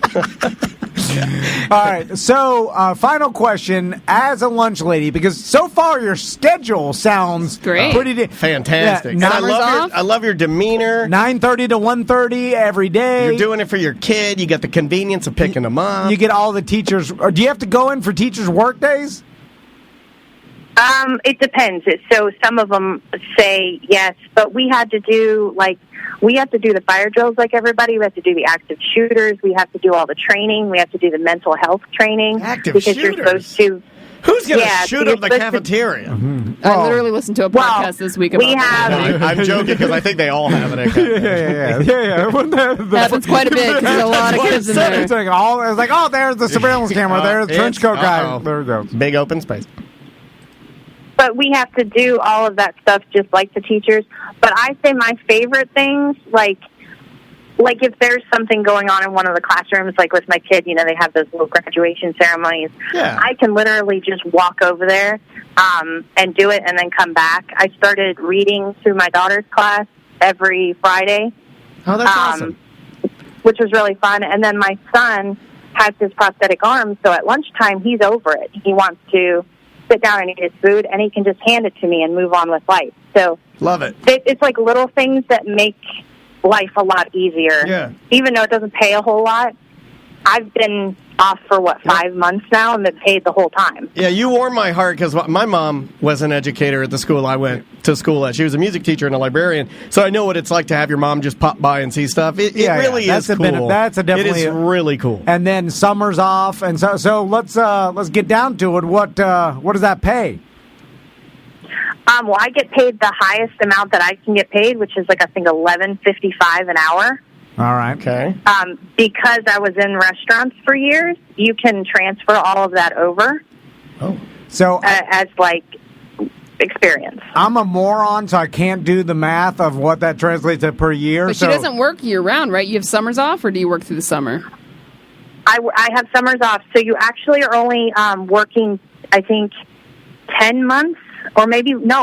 Less Because than you that. get off Less. 3 weeks in December, a week in October, 2 weeks in April, and then the full 2 months. And you get paid for the whole thing. The only thing that sucks is if you're under 6 hours, the county doesn't cover your insurance. Right. So I lose $270 a paycheck, Damn. which is a lot Yeah, it for is a just lot. me. Yeah. Gotcha. So is it like teachers where your salary, they spread it out through the whole year, so you get a paycheck every 2 weeks, even though you're off or whatever? They just take the cumulative amount and they just break that up into every 2 Christine's saying weeks. it's close to $25K a year. Okay, yeah. That's good. Here's the thing: to be with your kids, Can't put a price on convenience and seeing your kids. Summer's off. Yeah. 9:30, 1:30. Yeah. Not bad. I mean, there's not a lot of not other. a particularly hard job. Yeah, but being engaged with your kid, I think it's pretty valuable that that choice and being paid. You know what I mean? Like it's just that. This is a good one. This is a good one. Now, I guess we'll end with this. I know that at least once a week, once every 2 weeks, someone makes do you want them extra sloppy? The old lunch lady. I didn't know.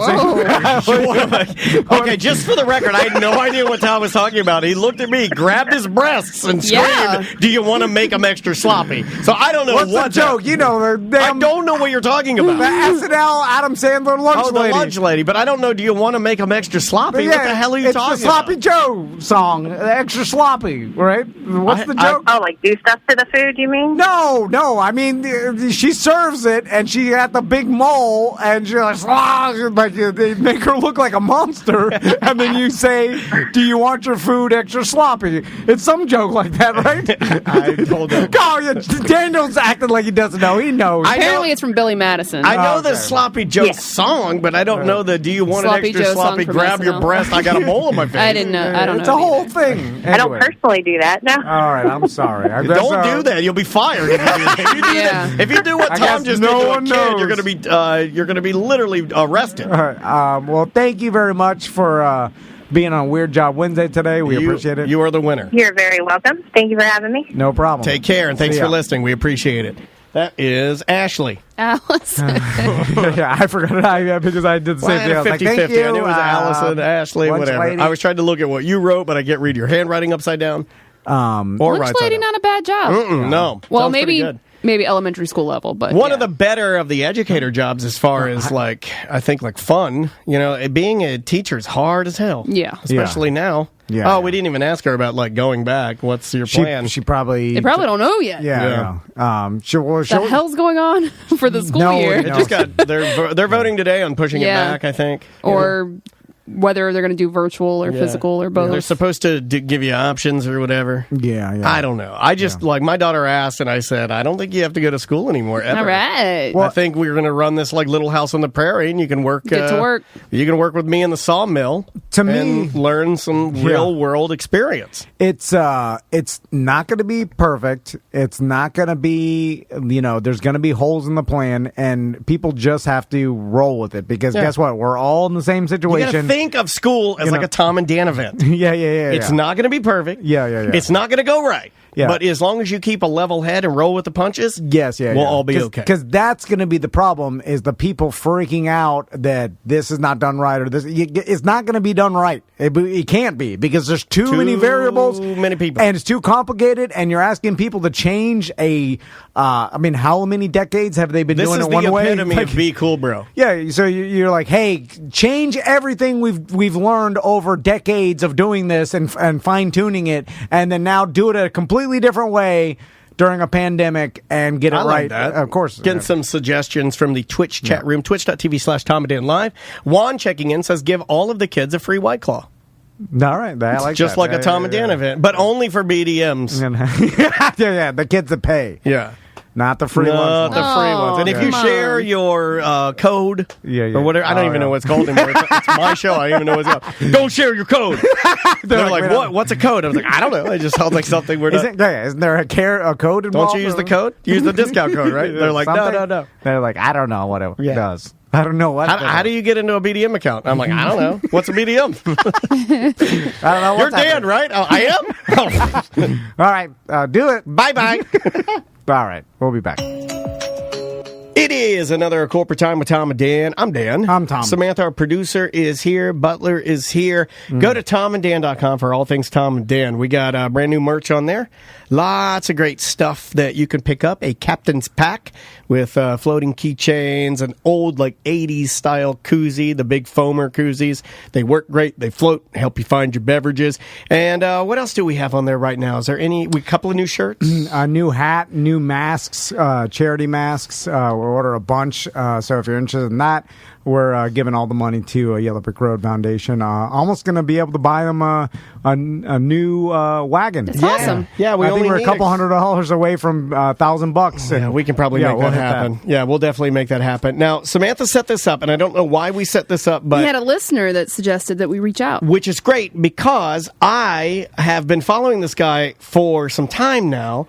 And when you suggested it, I go, well, that's really weird because I follow him and I kind of follow what he's been about for many, many years. And on the line with us right now, live via Skype. And Paul, I don't know where you're at, but we've got basically lo-fi musician and YouTube the star. Original vlogger. The Yes. original vlogger, Weird Paul Petrowski's on the line. How you doing, man? Great. Thanks for having me. Appreciate you being on the show. Now, I found you, I want to say I found you on Instagram, and that led me to your YouTube. But, I mean, for people that don't know who Weird Paul is, like, and kind of the character, or not so much a character, it's you, how did you start becoming, like, and I know you've been vlogging, or at least being, you know, a guy that's used a video camera and documented things since, what, like 1984? That's right. So, like, how did you get into, like, being a videographer, and you've done this for how long now?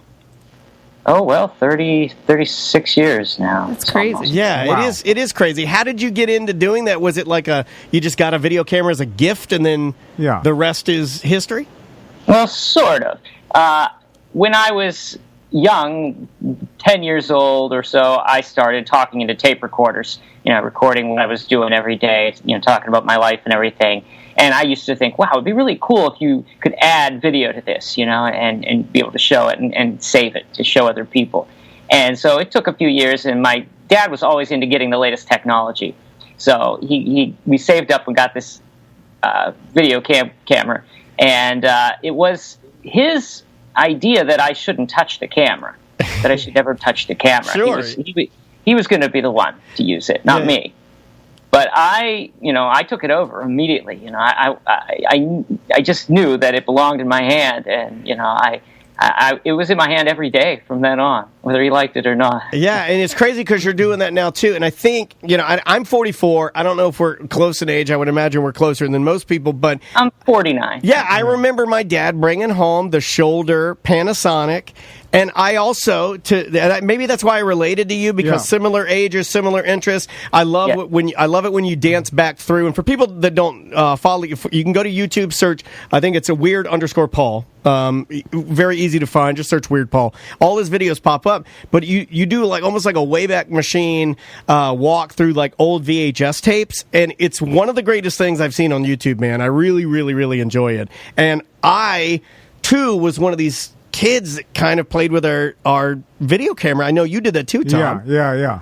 And especially because at the time it was like unheard of technology to be able to like. It was like magic. Yeah, to be able to personally film yourself and then watch it back on TV. It was, you know, something that was, you know, not normal to us. So it was definitely a novelty at the time. But I'm wondering, like, when you started recording yourself every day, was there any rhyme or reason to it? Did you set off like a goal, like, hey, it's kind of going to be like a daily diary where I'll tell the camera about what's going on in my life? Yeah, was it super organized? Yeah, or is it just random, anything that came to your head? Yeah, it was nothing so organized. It was much like it still is to me. It's just, I have this idea. I have this great idea, you know, and it was whatever I thought I wanted to do that day. You know, I had no shortage of ideas, you know. So. Now, we can see, you know, we have you via Skype. I'm looking. I can even see some video tapes behind you. I guess my next question for you, like, knowing that you started with this video camera, let's say 84, let's just start there. How hard was it for you, your family, namely you, to collect and maintain the amount of content? Like, you know, the tapes are not small. You know, I mean, now they are because they're basically non-existent. But, but like, how were you able to maintain and organize and keep? And like, did you want to make sure to keep every single recording? And did you have any purpose behind it at first? Well, I mean, luckily, my parents were, everybody always says to me, how do you still have all this stuff from when you were a kid? And luckily, I didn't have the kind of parents that, you know, would just get rid of my stuff. It was always up to me whether I wanted to keep something or not, you know. I decided what I was going to throw away. And I did throw away a lot of stuff that I regret throwing away. But I just knew that these recordings were important. You know, they were important, even as, if nothing else, it was family history. You know, it was a way... Everybody has photos from back then. You know, everybody had a regular camera. Not everybody had videotapes. So I just knew it was important to save it. And unfortunately, they didn't get all saved in one spot or anything. And over the last 10 years, there were so many missing. And my dad would say, I found another one. And I'd run over there to get it, because I hadn't seen it in so many years. And there's still one whole 6-hour tape missing. We still haven't found after all this time. It's over there somewhere, but they just haven't located it yet. That's crazy, man. Now, you've also done a myriad of music releases, 50 plus, I think. And was music the first love, like rock and roll, or writing, funny songs, quirky songs, and quirky music, or was really documenting and doing videos the first love? I didn't really get into music. I was really late getting into music because I didn't have any older siblings, and my mom and dad were not real into music. I mean, every once in a while they'd buy some record that was popular on AM radio or something, but I didn't have a lot of exposure to music. The first thing I was really interested in as a kid was TV and watching movies. And so I think that played a lot into me wanting to be able to film myself and that kind of thing. But, once I did get into music, I tied it all together. I wanted to film myself lip-syncing to other people's songs, and then I got a guitar. At first, I just wanted to use the guitar to mime, in these videos I was making. Yeah. It wasn't really playing it. I just wanted to pretend I was playing it. But then I realized, hey, I can play this. I can play this thing. And that's when I started writing all these crazy songs. I'm interested, Paul, to when you discovered, or when did you discover the internet and your ability to share your videos to other people, or because before the internet, I imagine there was no way for you to really share what you've been recording to the public or to anybody else. His band could play out or something, maybe. But how did you do that? And when did you discover that ability, and how much did it change your perspective of what you were doing? Well, it was not a lot of ways to get people to see it back then. I mean, I shared it with friends, or I would show it in school in some classes I was in, things like that. My dream was always that it would be shown on some sort of TV show, but there was, like, America's Funniest Home Videos came around eventually, and it was sort of that kind of thing. But we didn't really have that much when I was a kid starting out doing this stuff. So I didn't really have any kind of audience for it, and I didn't get on the internet until 1999, I think it was, and even then it was web TV. I had a web TV for years and years. Yeah, I did too. This is funny, man. And I didn't get a computer until 2005. So I was very late to the game. By that time, YouTube already existed. Yeah. And I didn't know how I was going to get those videos up on YouTube, but I knew it had to be done. And it took a few more years. It was around 2011, 2012 by the time I figured out, I need to buy these cords, and I need this thing to convert the signal and all this. Right. It was a lot to figure out. It took me a long time.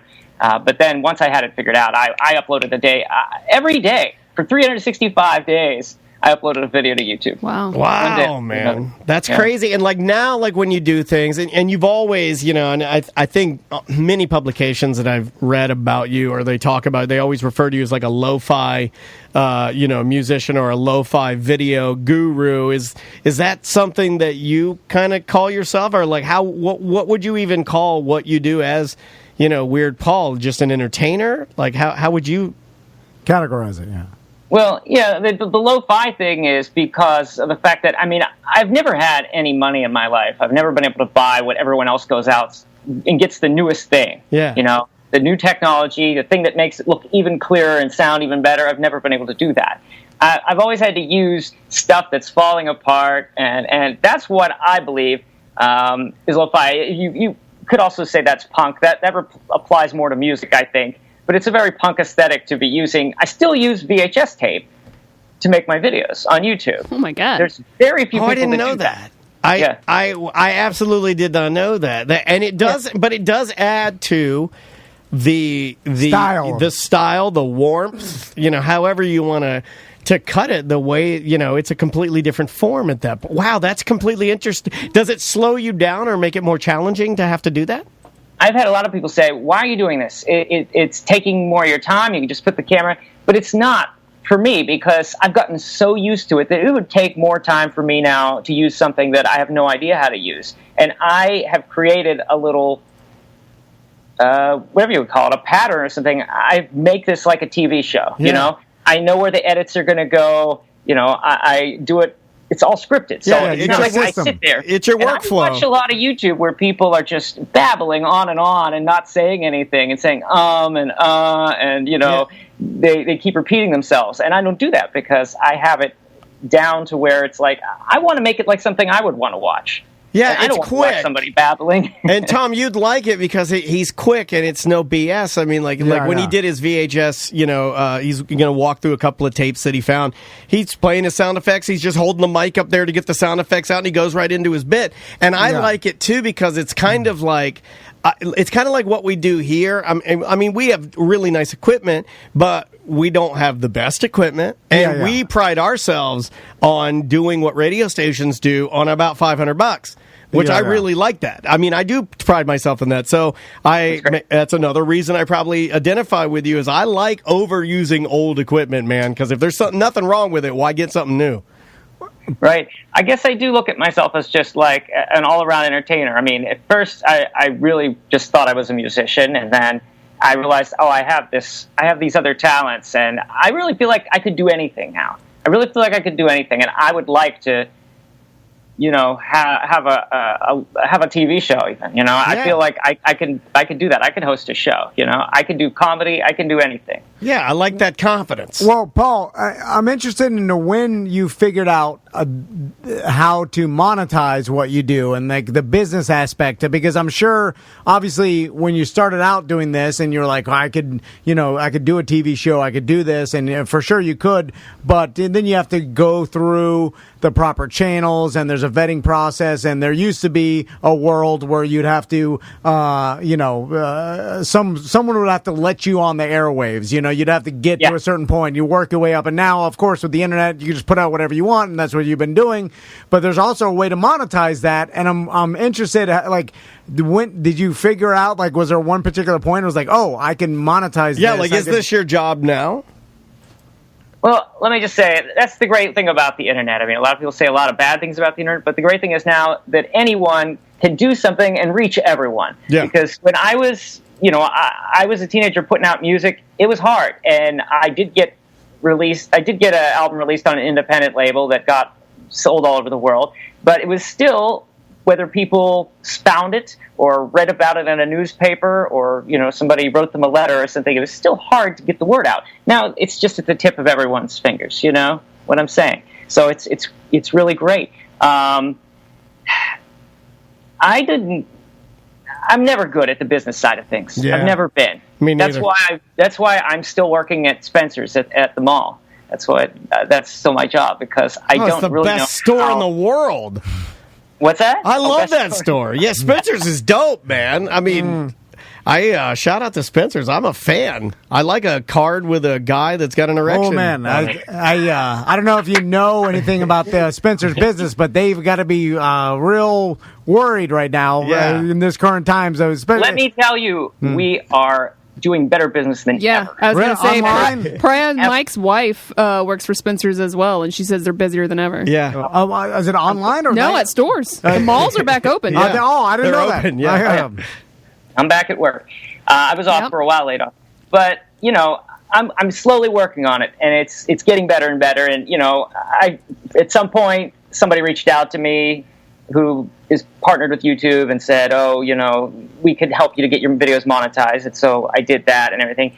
YouTube, it's hard to make money on YouTube. It really is. It's a very limited amount of income you can make on there. But I just started live streaming on Twitch, which I'm really excited about. And I'm live streaming with my same video camera.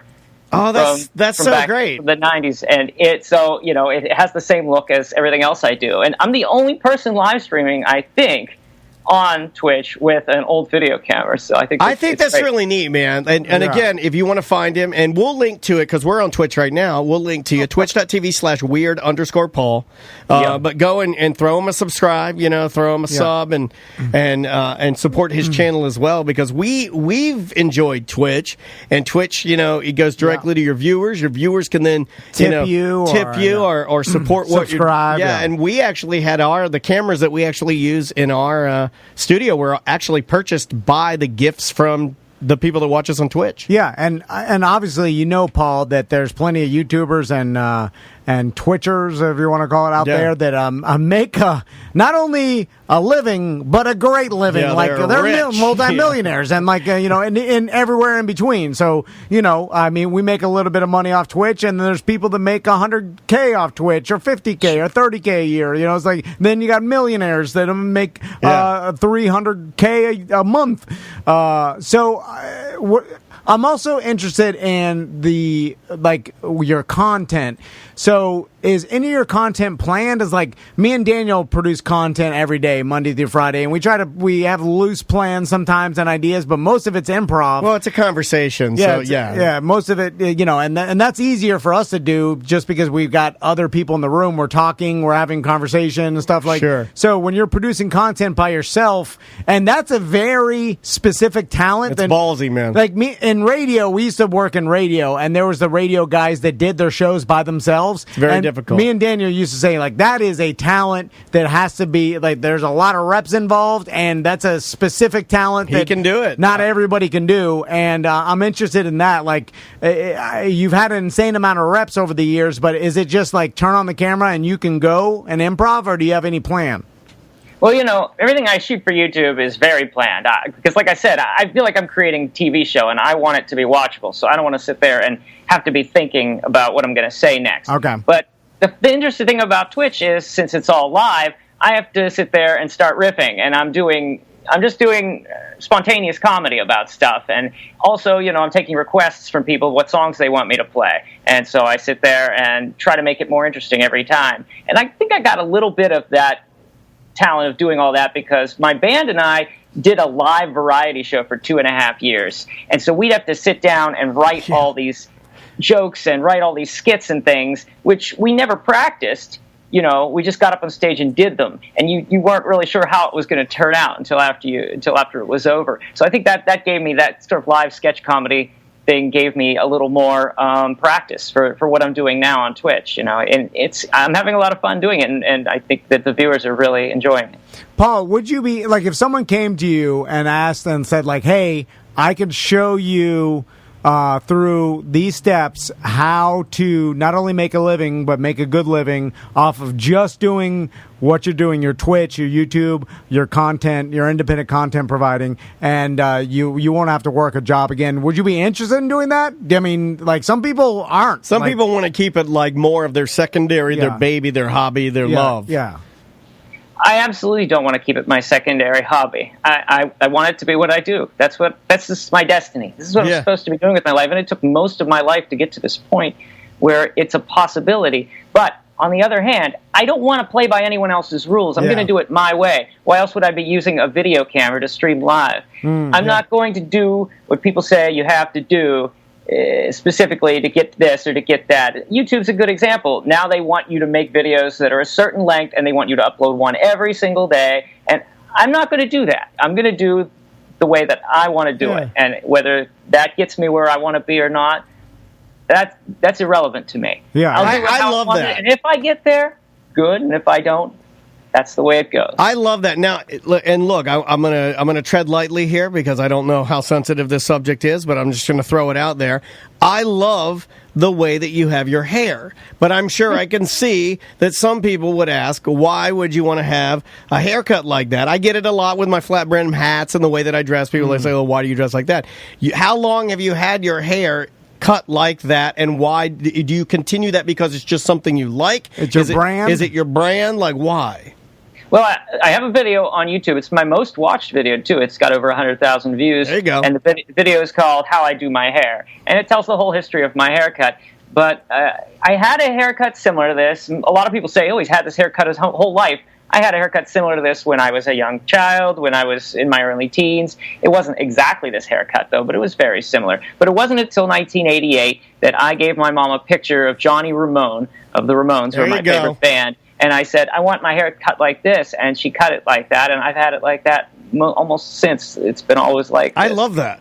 Yeah, I think it looks great. You have great hair. You really do have great hair. It's so good. It almost, you're right, Sam. It almost looks fake. Right. But it's also part of your brand now, Yeah. too. This guy It's like- understands his brand. He uses the camera. He likes the VHS. Yeah. He's got the hair. Yeah, These are my awards for best, the local city paper every year. Yeah. Had an award for best hair, 2017, 2018, 19. Yeah. Best hair every year, and they don't have the category this year. They announced the nominations, and there's no category. So I figure they just said, forget it. No one's going to beat you.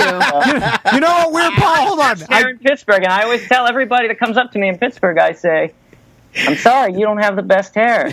I'm sorry I have to tell you that, but it's true. Hey, Paul, you just showed me something that it makes me laugh because I think we're going to have the same thing. It's the plaques get worse. All right. Yeah. Right, and then Okay, Paul, there was a joke on The Office the other day about this, so this happens everywhere. Okay, but Paul, this is gonna get a little weird and freaky, but this is how I know that it's destiny that we met you, and it's destiny that we've been interviewing you, and we'll interview you again. Maybe we'll just have you live from Spencer's. Give us the Spencer gift of the week or something. So any local publication that gives out awards, and we've seen it with We the have them in Orlando our Weekly, lobby.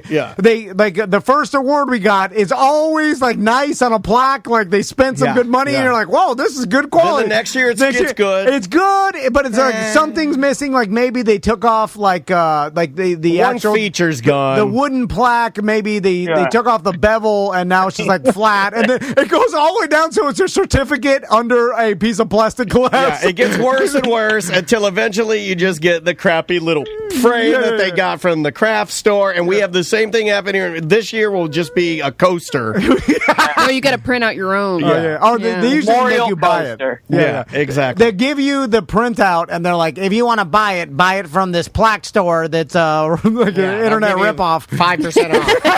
It's $38. We're not spending the money anymore. Well, Paul, thanks so much for the time, man. We appreciate you taking some time to chat with us.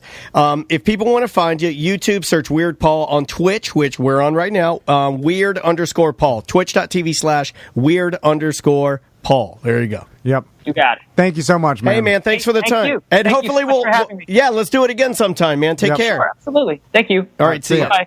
Boy, Bye. He is the sweetest man in the world. He's very nice. How many subscribers does he have? 33,000.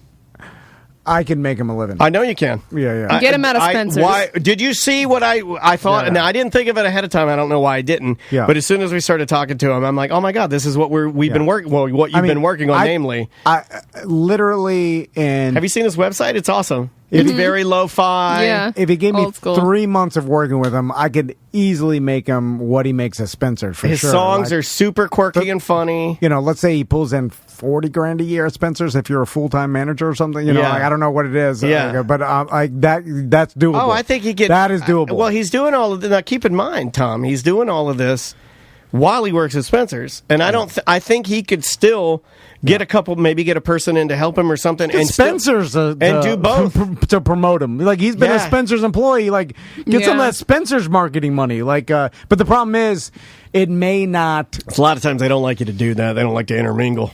Well, you would not work. You would go to Spencer's and be like, "Hey, I was an employee with you for this many years, and now I'm on YouTube." But you'd have to get to corporate Spencer's because being at the store at Spencer's, no one's going to be able to do it. That's where Tom meant because Yeah. I know, like, I can make some calls. Like, for sure, like the head of marketing at ABC probably knows this guy who knows this guy who knows the Spencer's guy. You know, like everybody knows you. It's all about networking. People like that though are fascinating to me, and I like him. I like the whole idea of him in the video camera and he's like, I'm going to use this to do my videos for Twitch. Yeah. I like that.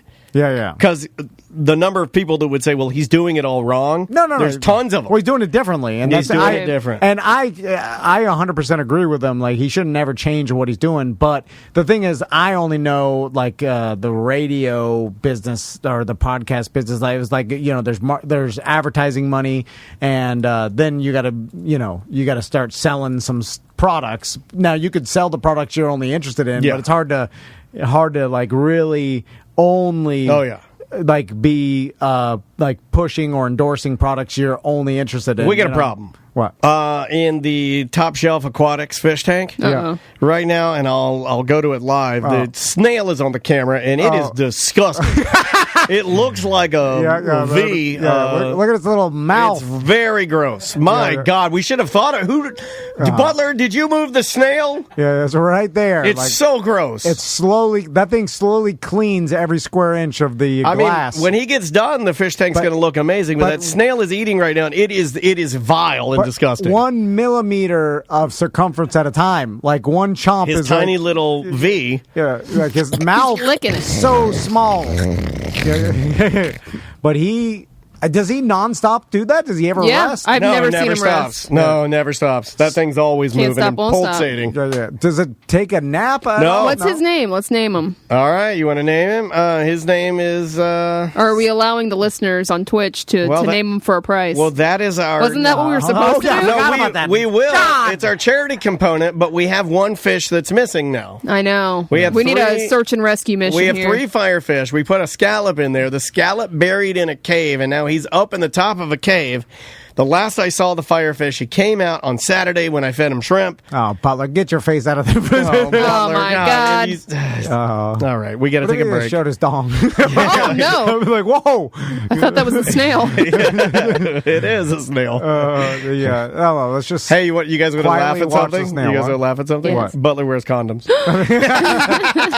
Why? You a sailor? Even that snail He's a doesn't wear snailer. condoms. Yeah. Oh, snailers and sailors. Yeah. Let's take a break. We'll come back with more A Corporate Time right after this. Hello. Hello.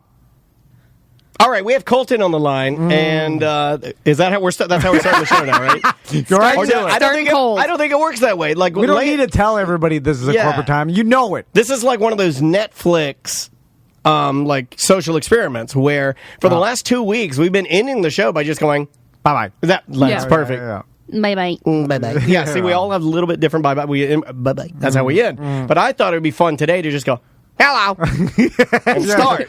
And just go right to it. But anyway, this is A Corporate Time with Tom and Dan. I'm Dan. Tom. So a while back, I put out a message to BDMs and to whoever, I think I talked about it on this show, that if you wanted to do a segment... feel free, and you let us know. Email us. Now, I can't figure out whether or not this is you wanting actual listeners to provide us with content, or if this is you wanting to use the threat of other listeners giving us content to bully EJ, Canadian Josh, Tuttle, these different people, Remy, Joey, these people. It's a little bit of everything. I feel like it's for bullying. Yeah, it's all for and evil. for laziness. So it's lazy bullying. Bye-bye. We're done. I figured we it out. don't even let Colton do. So anyway, and surprisingly, a lot of people are big talkers. They're like, I can do it, but no, the very few people. In fact, Colton and maybe one other guy, emailed us saying that I'll do a bit, and and here's the thing, like it doesn't necessarily guarantee that it's going to be a monthly bit like a Canadian Josh. He had to work hard to keep reminding us. Well, even the chat room, we're live on Twitch, twitch.tv/Tom and Dan Live. Let's see, we got Zane checking in saying, Canadian Josh, I feel, is the most legit. Josh gets a lot of love because I will say, when it comes to the way that he presents his segment, it is really well polished. He does his research. He does. He sounds very positive. Yeah, and he does, like, he calls in, he says, Tom, you choose the topics. Oh, next week. Oh, Sam, you choose the topic. He's prepared. EJ, I will say, EJ is also liked. He is also liked. He is more good than bad, but a little less organized, a little more fly by the seat of your pants. He's got the haircut of something about Mary's brother. Owen. I believe it's Owen, the special needs brother. And I think he leans heavy in the fact that he's our buddy. We know him, so he's like, it's kind of like... He really gets, like, he's effing off. He's not perfect. He needs the segment, I think, to not kill himself, whereas Canadian Josh is actually trying to give us a good segment. And now we have another one of your pet projects, enter in, who appears to be a young baby boy. His business baby. Business baby. Okay, so on the line right now, he was known as Colton, but we have changed his name to the Business Baby. I'm fairly certain we're going to get sued by Alec Baldwin and Boss Baby movie. No. But on the line with us right now is Business Baby. Business Baby, can you hear us? Yes, sir. Hey, guys. Oh, he's so cute. Yes, sir. So Colton, what made you decide to email us, and what was the drive to have your own segment on A Corporate What's Time? the motivation here, Colton? Well, I've been listening for a while, and I heard Tom bring up that he wanted a new segment. It was always challenging the listeners, and I know he likes business, and that's a little bit of my background, and I thought it was something I can contribute to the show. Okay, cool. I will say that just listening to your voice right now, it makes me feel like I'm dragging my body down the street with just the power of my arms. It's hard. It's hard to that's fine. Have you been partying or screaming? Like you sound. Every word you say sounds like that man that Diamond Dallas Page taught how to walk again. Oh yeah. That war veteran. You sound like I feel like I'm teaching Forrest Gump how to walk out of his braces. Business baby, have you been partying a lot lately? You have a party He's all girl business. voice. How dare you? Yeah. How dare you? No, just coming over a little bit of a cold. Oh, I know what that means. Ventilator business baby. Oh, my God. See, this is why you wear a mask. You turn around, there's a baby on the ground trying to give you business advice. He coughs on you one time, next thing you know, you're pushing up Daisy. So now Colton is... Hold on, COVID-19, I blow! Now, you're entering in a sacred fraternity of listeners here that have their own segments. I mean, these people, once they get their segment, I mean, the fame and fortune is overwhelming. Yeah. It changes their lives. I mean, EJ, like He doesn't have the fortune yet. Yeah. But we're waiting to get that fence. that's all a set. It looks like he's sitting in like a janitor's closet or a copy room, or it is definitely a copy room. and it looks like he's poor with his clothing and his his horrible appearance. He has like the haircut of a cartoon giant, or maybe a blacksmith that works at a village. But that's all on purpose. That's all a set. The makeup artists make him look disheveled and disgusting. Yeah, he looks like the king's big dumb special needs son that you lock in the tower. Yeah. And then now Canadian Josh, rich and famous, all from the power with his of two our sons. show. His two sons, and I feel secretly the Canadian Josh is grooming his sons to do like maybe a kid segment or something. So because he mentions them a lot. So Colton, are you prepared for what's going to happen next after you do your first segment? Because this is going to, it's going to rock. What is this? Stars. Yeah, what is this called? So it's Business Baby : what is it? Tips from the crib? Yeah. Is it? I don't know. Tips from the... What were you thinking, Colton? What's the name of your segment? Yeah, pitch it to us like you're a pitchman. Give us the pitch, baby. I like Business Baby. The news scoop, maybe. The news scoop. The new scoop with Business Baby. No, he wanted business, but he I also like. By the way, you don't like Business Baby. We hear it. Yeah. We know you. I can hear how disgusted you are, and I can also hear that you thought this was a good idea, and now we've killed your dream, and it's a bad idea because we're making fun of you. You're instantly regretting the decision. I'm not sure he can hang. No, he can hang. Business Baby's tough. Yeah, he doesn't sound tough. He's also got that weird. Every other word, he'll pause and think about what he has to say, but then what falls out of his mouth isn't that great. It's called the Shannon Burke. Come on, how dare you. And you're like these weird pregnant pauses, and then Business Baby, you're going to have to. I almost feel like and I don't condone this, but I almost feel like I need to knock you around a little bit, get some energy in. Yeah. This is like podcast boot camp. Like we get you in there with tear gas, we put you naked, nut to butt, and then we break you down, and then now we're going to build you back up in our image. Yeah. Sorry, Business Baby. Why are you apologizing to him? We haven't even given him anything yet. Yeah, you're right. The Business Baby report. Well, all I do is keep looking over at the clock, and I'm like, killing time. Killing time. Come on, Business Baby. Make those pauses bigger and longer. I don't care. We're like, all right, it's already 8 minutes in. We haven't done anything. We haven't got any business news yet. But that's always the thing. We get to the end, we're like, we'll be in touch. Goodbye. Bye-bye. Sorry. Don't right. give out our formulas. So, Colton, so this segment is going to be about... It's called News Scoop with the Business Baby. Yeah. News Scoop with Business Baby. Now, what kind of business are we talking about? For this one, I went on the Wall Street Journal this morning and just picked 4 articles I thought that were interesting that could add value to the listeners. Taking the EJ approach. I like it. Yeah. Just go to one source. That one.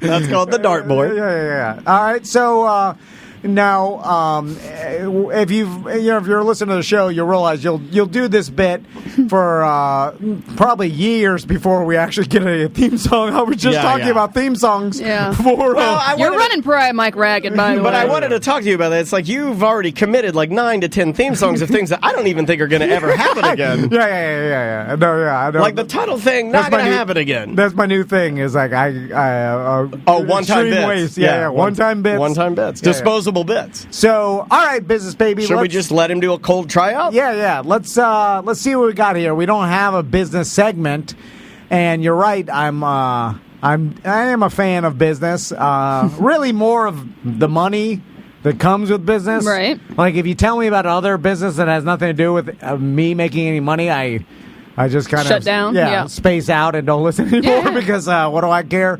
But here we go. Let's start with story number 1. Oh. That's you, Business Baby. That's your cue. Coming to town. Business Baby coming to town. I read the Wall Street Journal this morning. I got a cool story to tell you. So here's Business Baby with the news scoop. I just took a poop. And I thought you were going to say the Wuhan flu. No. Business Baby has the Wuhan flu. There you go. Thank you, Daniel. You're welcome, Business Baby. Take it away. So the first, they're all from the Wall Street Journal. So the first article is titled "The COVID Retail Shakeout: Who's Closing and Who's Opening Stores." So this is a consolidated who is doing well and who is not in 2020. Okay. All right.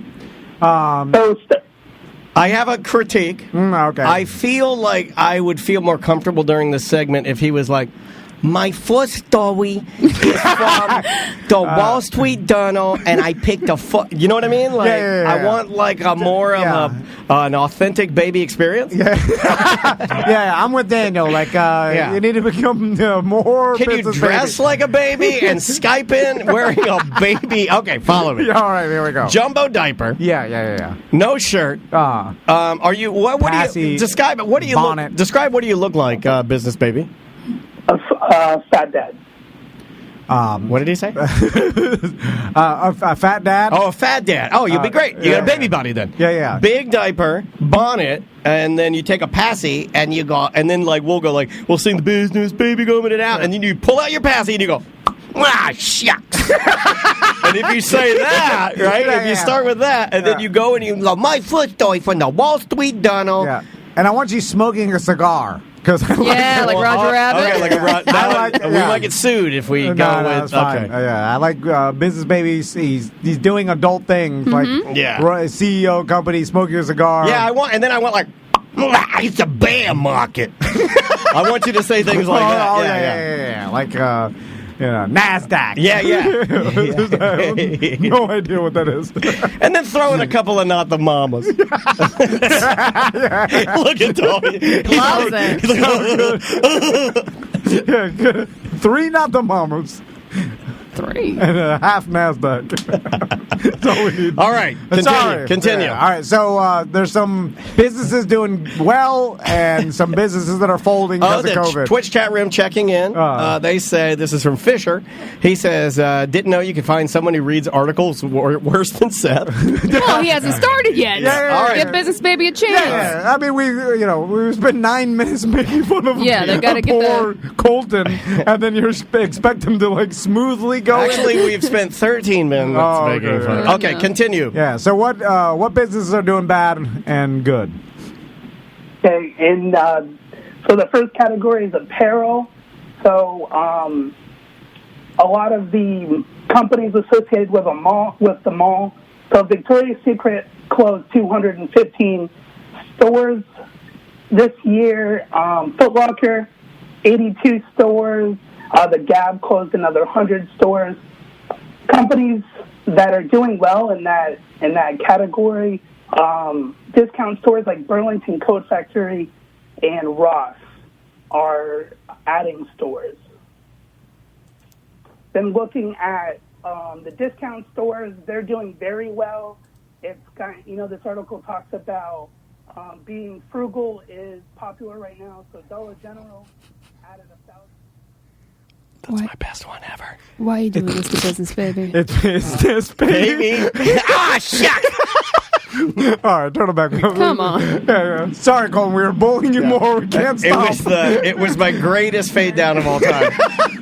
I think it was 14 seconds. I'm sorry, Colton. There's something about your personality and the He's Business a sweet baby that makes our bullying Pappas' boring crazy to the point where we can't even help ourselves. I stand with Business I Baby. can't think. All I see is bully in front of my eye. I can't see anything else. Yeah. We've got nuts with the bully. Blinded. Yeah. So now I like your first story.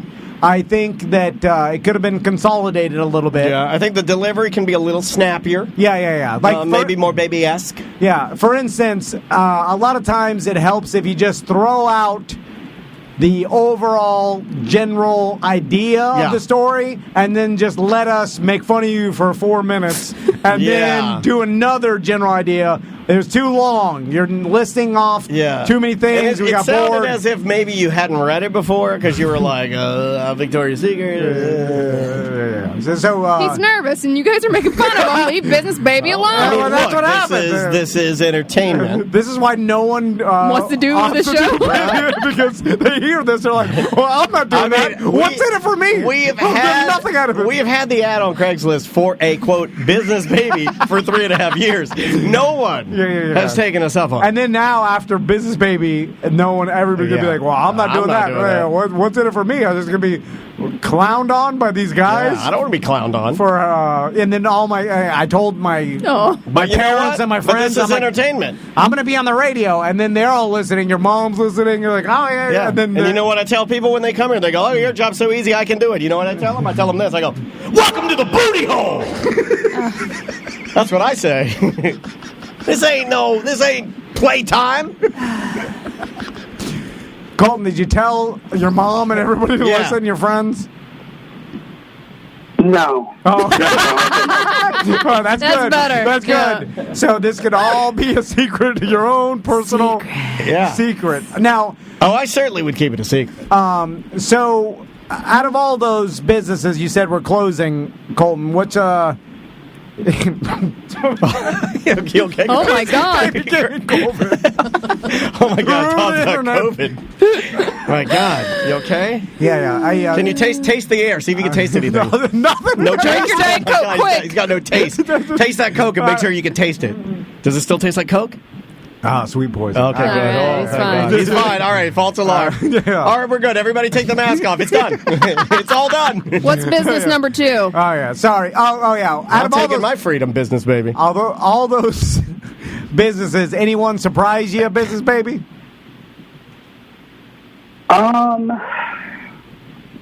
Any surprises? I would say Walgreens and CVS are closing about 1,100 stores, and it's just, I believe it's because people aren't going to the doctors as much, and there's less subscriptions, prescriptions being written. That one's on me. I shouldn't ask you your opinion. No, you should not. He's all business. He's not opinion. Why did I do that? I know you speak with the speech pattern of Obama crossed with a turtle.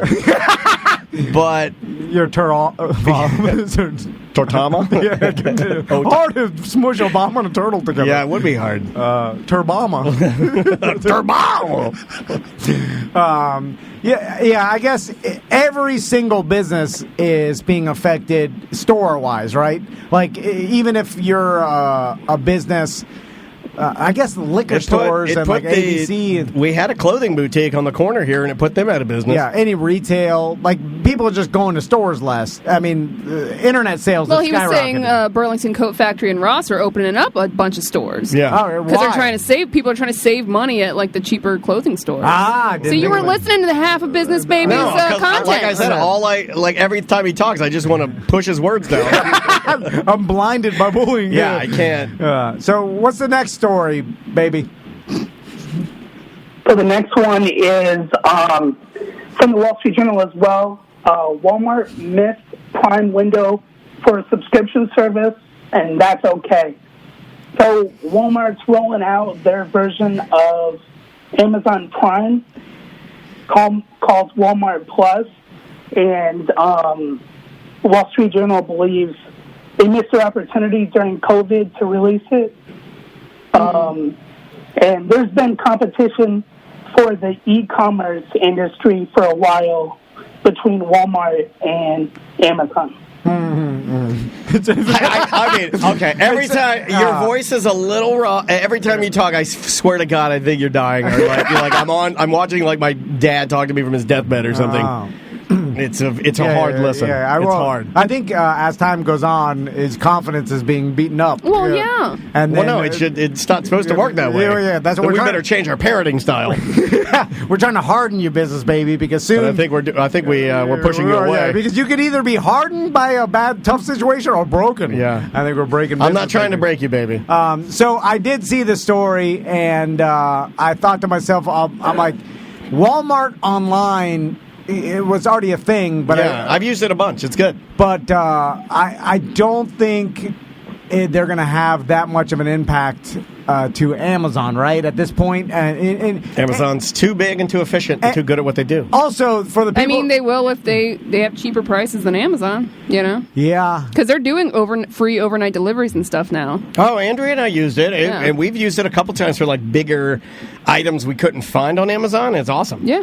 Yeah, and so, but also Walmart makes their own products, so I wonder if. So does Amazon now, though, too. Yeah, Amazon Basics. Like we bought May some she wanted workout gear, and we got her some. I hate to say it, but the quality was like really, really good. Yeah, they're really good. And I'm sure Amazon has their own polos. Maybe we should talk to them about getting Tom and Dan polos. Let's do that. I'm sure Walmart would have liked to have launched this platform at the beginning of COVID, but it probably wasn't ready. You know, but look, I feel like we got a lot of time to sit at our homes and order stuff. So I wonder if this will cause them to start closing down stores. If they're I mean, people are probably people going like less. to go to Walmart. Have you been to a Walmart lately? They're not going less. Supposedly, they're going to mandate masks at Walmart. That started today, I think. I think that will cut down on the number of people that actually go. I think you'll be more online. I think those people that are pissed about that.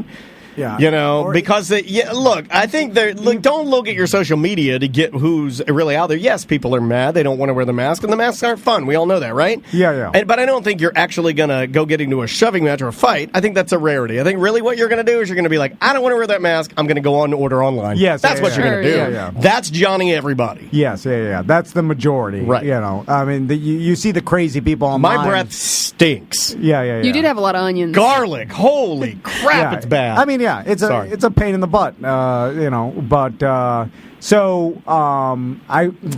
this has got to affect their stores. You know, like you're going to. Well, they've already been cutting cashiers crazy. Yeah, they'll have like one, maybe two cashiers. Everything else is self-checkout at Walmart. I like self-checkout. Yeah, it's fine. Yeah, I'm okay with it. If they actually work. Well, I'm sure Walmart's looking at Amazon and saying, just like terrestrial radio looks at podcasts, and they're like, man, I wish we could operate with such little overhead like they do. You see what I'm saying? Right. So Amazon doesn't have any brick and mortar stores, but they have like just distribution centers. So Walmart's probably like, man, if we can just cut out all these employees and these brick and mortar stores and have more of a distribution center, it would be way cheaper for us to do business, and then we can be on the same level as Amazon. And it's not like you go to Walmart for their great customer service, even though it's fine and whatever. That's not what they're known for. They're known for crazy low prices, right? That's it. So everyday low prices. Yeah, and it's not like you're going into Walmart to enjoy the experience of Walmart. Like, let's be honest. It's only people like me like that, and that's because I like weird things. Yeah. We got time for one more story, Business Baby, but so far so good. Really? Too good. Well, he's it's his first time. Okay. Give Business Baby a chance. Fair enough. All right. The next story is Harley Davidson to cut 13% of global workforce. So Harley has, not only are they struggling in COVID because they weren't able to open their retail locations prior to COVID, they're kind of struggling to get the younger demographic to purchase motorcycles, and their stock price has been down, I think, 60% since 2014. And they separated from their CFO. So it's kind of a crossroads for Harley, and what are they going to do to be successful in the future? Yeah. A buddy of mine is a Harley mechanic, and we've talked about this a lot, and he's told me that Harley Davidson's been trying to appeal to the younger generation. It's hard, man. And they got to pivot, And they've been like really struggling to compete with Indian. They're like the James Gandolfini of motorcycles in the fact that they are as typecast as you can get. Yes. Yeah. Stuck in their ways normally. Yeah. Their logo is synonymous with old man biker, right? Kind of is. And so it's, they got to have more of a modern look to the bikes. And I'm a fan. You know, like I really, really like Harleys, but the brand, they did themselves a disservice by being so brand engaged by a certain demographic that demographic is dying out. Yeah. They're aging out, and then they're like, oh man, the younger demographic associates our brand with the old guys, and then they're going after the Indians and the other brands because they're thinking, oh, I don't want to ride a Harley. That's for my dad. Well, also price point too. Yeah. I mean, it's a premium bike. It is a, when you're going to buy one, you're not going to spend any less than 10 G's. Yeah. And that's on a little bike. Yeah. A tiny bike. They kind of did what Hooters did, where they were stuck like into a time period or like they were most popular during a certain time period, and then all that demo is aging out and dying off. Not to even mention this, but I'll throw it out there. I mean, just even from a reliability aspect, I love Harleys, and every Harley I've had, because I maintain it and ride it correctly, has been reliable. But I will say the most reliable motorcycle, or rather scooter, that I've ever had is my Honda. It is literally an unkillable, undestroyable scooter. The thing is the absolute most reliable. That thing is more reliable than a new car I have right now. Yeah. It is my most reliable vehicle. It cannot be killed. Yeah. And it's cheap. Yeah, I don't know how a brand like Harley Davidson comes back and starts getting younger generations interested into their product. Yeah, we have some people in the know in our Twitch chat room, and this particular person makes an excellent point in saying that it can be a very difficult pill to swallow if you are trying to take an iconic brand whose price point for a, let's say an entry-level Sportster. I don't even know what models they have now, but let's just throw $10K on it. It's probably going to be close to that, especially if you get a decent one. Yeah. I don't know anybody who's a millennial right now that's of that age, let's say 25-year-old guy that you just can walk out right now and be like, yep, that's the one I'm buying. Yeah. As a full-time means of transportation, maybe. But not as a hobby. Yeah. That's just way too pricey, man. That's really expensive. And they'd probably rather go with a brand like Indian or something else that's considered cooler or more in their demo, because the Harley Davidson brand is like, that's for my old man. And this person's also sharing, and she says 10K used. Correct. Yeah. They're expensive. Yeah, they are, and they're like Rolexes to a point where if you do have a really good one, it's well-maintained and ridden all the time, it does hold its value. Yeah. But if there's nobody there to buy it... And they leaned heavy on their merch stores and all their apparel and stuff. I think my buddy told me that, like... And maybe I misspoke. I said millennial, and somebody's saying 25 is millennial. Yeah, I'm just saying younger person. Just go with that. I don't know all the... There's Y and X and millennial it's like and under 40, under 35. Younger than me. Just go with that. Yeah. And so they've relied so heavy on all their apparel stuff that, you're right, when COVID hit and they had to shut down their only apparel stores, that hit them hard. Plus, people aren't just wandering in all the other dealerships buying apparel. Like, I think my buddy told me that their apparel sales accounted for like 25% of their total gross. No, it's more than revenue. that. Dude, I know a ton of people that wear it that don't own a No, it's motorcycle. more than that. Something's It's crazy more than. amount, yeah. I think it's more than 25%. Yeah, but I mean, in like a motorcycle dealership, like a showroom, like more people buy the damn clothes than the bikes themselves. 100%. Crazy. So, all right, business baby, you got through your first segment. How do you feel you did?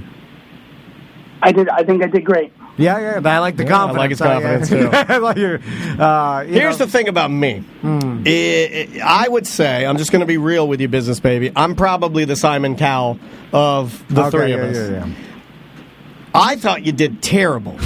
but the fact that you ended saying, I thought I did great, makes me change my mind to think you did great. Yeah, there you go. That's how I work. Because I'm like, I like his confidence. I like he's let's do it again. Yeah. Technically, Daniel's right. It was horrible, but we saved it, and then now we're so narcissistic. Yeah, we think this segment's great now. Thank you, because we believe that everything we put out, good or bad, is amazing. Yeah, and us bullying you was so good, it makes your segment great, and therefore. Yeah. We'll let you do it again next month, business baby. Yeah, and the other thing is, once we hang up here, we'll have a conversation between the two of us about, and for a long time, we'll be like, no one else can do this. No one else can do this. We're the only guys who can do this. No one else can talk like this. No one else can take a Colton. We made a character, a business baby. We created this whole thing. Yeah, then we'll sit back and I'll read an article. We're so good. Joe Rogan made $100 million. It was like everybody else is way more and then for a successful split second, I'll be like, should we cancel that business baby guy that with no... Like, really zero direction, not a good voice, doesn't have good articles. How dare you? I love Business Baby's His speech voice. pattern is hard to listen to. It's like too long. Gargling gravel. Yeah. The listeners hated him, and then I'm like, should we cancel that? I'm like, nah. Yeah, then we'll forget. Then Samantha will be like, is Business Baby again? And we're like, oh! Then we'll be mad. Mm-hmm. Then we'll be happy when we talk to you. Back to bullying. And this will all Endless keep on cycle. going. Yeah. Well, no, around the fifth one, we'll just forget about you, and then the calls will dry up. Oh, yeah. Do you have anything to plug, business baby? Is there anything in it for you? No. All right, just see, that's why I like him. Yeah. Nothing to plug, nothing at all. Anything? Are you married? No? Are you married? Are you a married baby? Yes, sir. Okay. Do you have babies? Is this babies having babies? Babyception? Do you have babies? One baby. All right. How old is your baby? Baby's baby is 3. No, okay. Now he's talking about himself in third person. I don't know how this works. Getting crazy. Yeah, I don't like the fact that you like it so much. You're taking the power away, and it's making me mad. I always feel like there's a prank being played here. Yeah, because a bully's power is the misery of the victims. Yeah, like, if you enjoy this, then I'm afraid we're gonna have to cancel your bet. Yeah, like when I'm flushing the nerd's head in the toilet, him screaming, "Please my stop." hair has never been cleaner. I'd be mad. Yeah, you're like, no, you took the power away, and then it doesn't make. I did that. Hey, Colton, I'm gonna hang up on you now. Okay. All right. Thanks, business baby. I did our joke. I did our joke this morning. You know the guy that pulled the gun out in Walmart? But no, I you didn't hear that story? No, okay, no. I guess it was like a mask altercation where he was pushing a guy in a wheelchair, and then somebody with a mask said something about him. He didn't have a mask on, the guy pushing the wheelchair. Okay. And said something to him, and then you can see on the video footage that the guy pushing the wheelchair without the mask gets mad and pulls a gun out. That's good. And then everybody's just melting in all the comments, and I wrote underneath there, and I haven't been doing this, I wrote underneath there, put your mask on, nerd. He's going to shoot me. This nerd's got a gun. And I wrote the whole thing out, and people were laughing and giving me likes, and now I understand why you troll. I got addicted to that, and I was getting hearts and laughter faces, and I'm like, this is why you do it. You make fun of the guy with a gun. I'm like, look at that dumb nerd with a gun. Everybody's like, get him. And I'm like, I'm not wearing my mask. And everybody's giving me likes, and I'm like, I like it. Now I understand why people like this so much. I like the guy that's pushing a wheelchair, no mask, and then they're like, put on a mask. He's like, I'll kill everyone. It's insane. You escalated that. Meanwhile, people just trying to get out of there. You gotta look at him too. He's got black Reeboks on and tidy shorts, and he's got a shirt on with the back of it's just a big American flag. Yeah. But everybody's carrying just tiny guns. Yeah, if you're going to pull guns out, guys, you got to pull big guns. Tiny guns just look weird. Yeah. And don't put your finger on the trigger. That's bad trigger awareness. Also seems like you escalated the situation pretty quickly when you could have just pushed your pop out of it. You know what I'm saying? You don't have to. You get thin skin for someone who's packing. Right? You gotta be a little tougher than just. You're gonna pull a gun on someone, yelling at you for not wearing a mask. Just ignore them. Keep pushing. Yeah, I guess he threatened to kill the guy too. He's like, "I will kill you." Yeah. That seems pretty. Now, here was my question: was the person in the wheelchair wearing a mask? That was my question, right? Because I would imagine if you're in a wheelchair, you would be more likely to be immune compromised, right? Yeah. Or you're. So that was my number one question. You're weak. My number one question was because if maybe he was responsible enough to put the mask on his pop, right? And then he's like, I'm tough. I don't need a mask. And then, or maybe he had to choose. But if you're so tough. Maybe he had to choose. Maybe he's like, my pockets are stuffed. I got room for one thing: gun or mask. Gun. Because if you get so offended or mad by someone just calling you out, then they're not that tough, right? Or at least emotionally. Well, if something like that makes you feel like you need to pull a gun out, you probably shouldn't have a gun. Yeah. You're too much of a hothead. Yeah. Business baby. Business baby.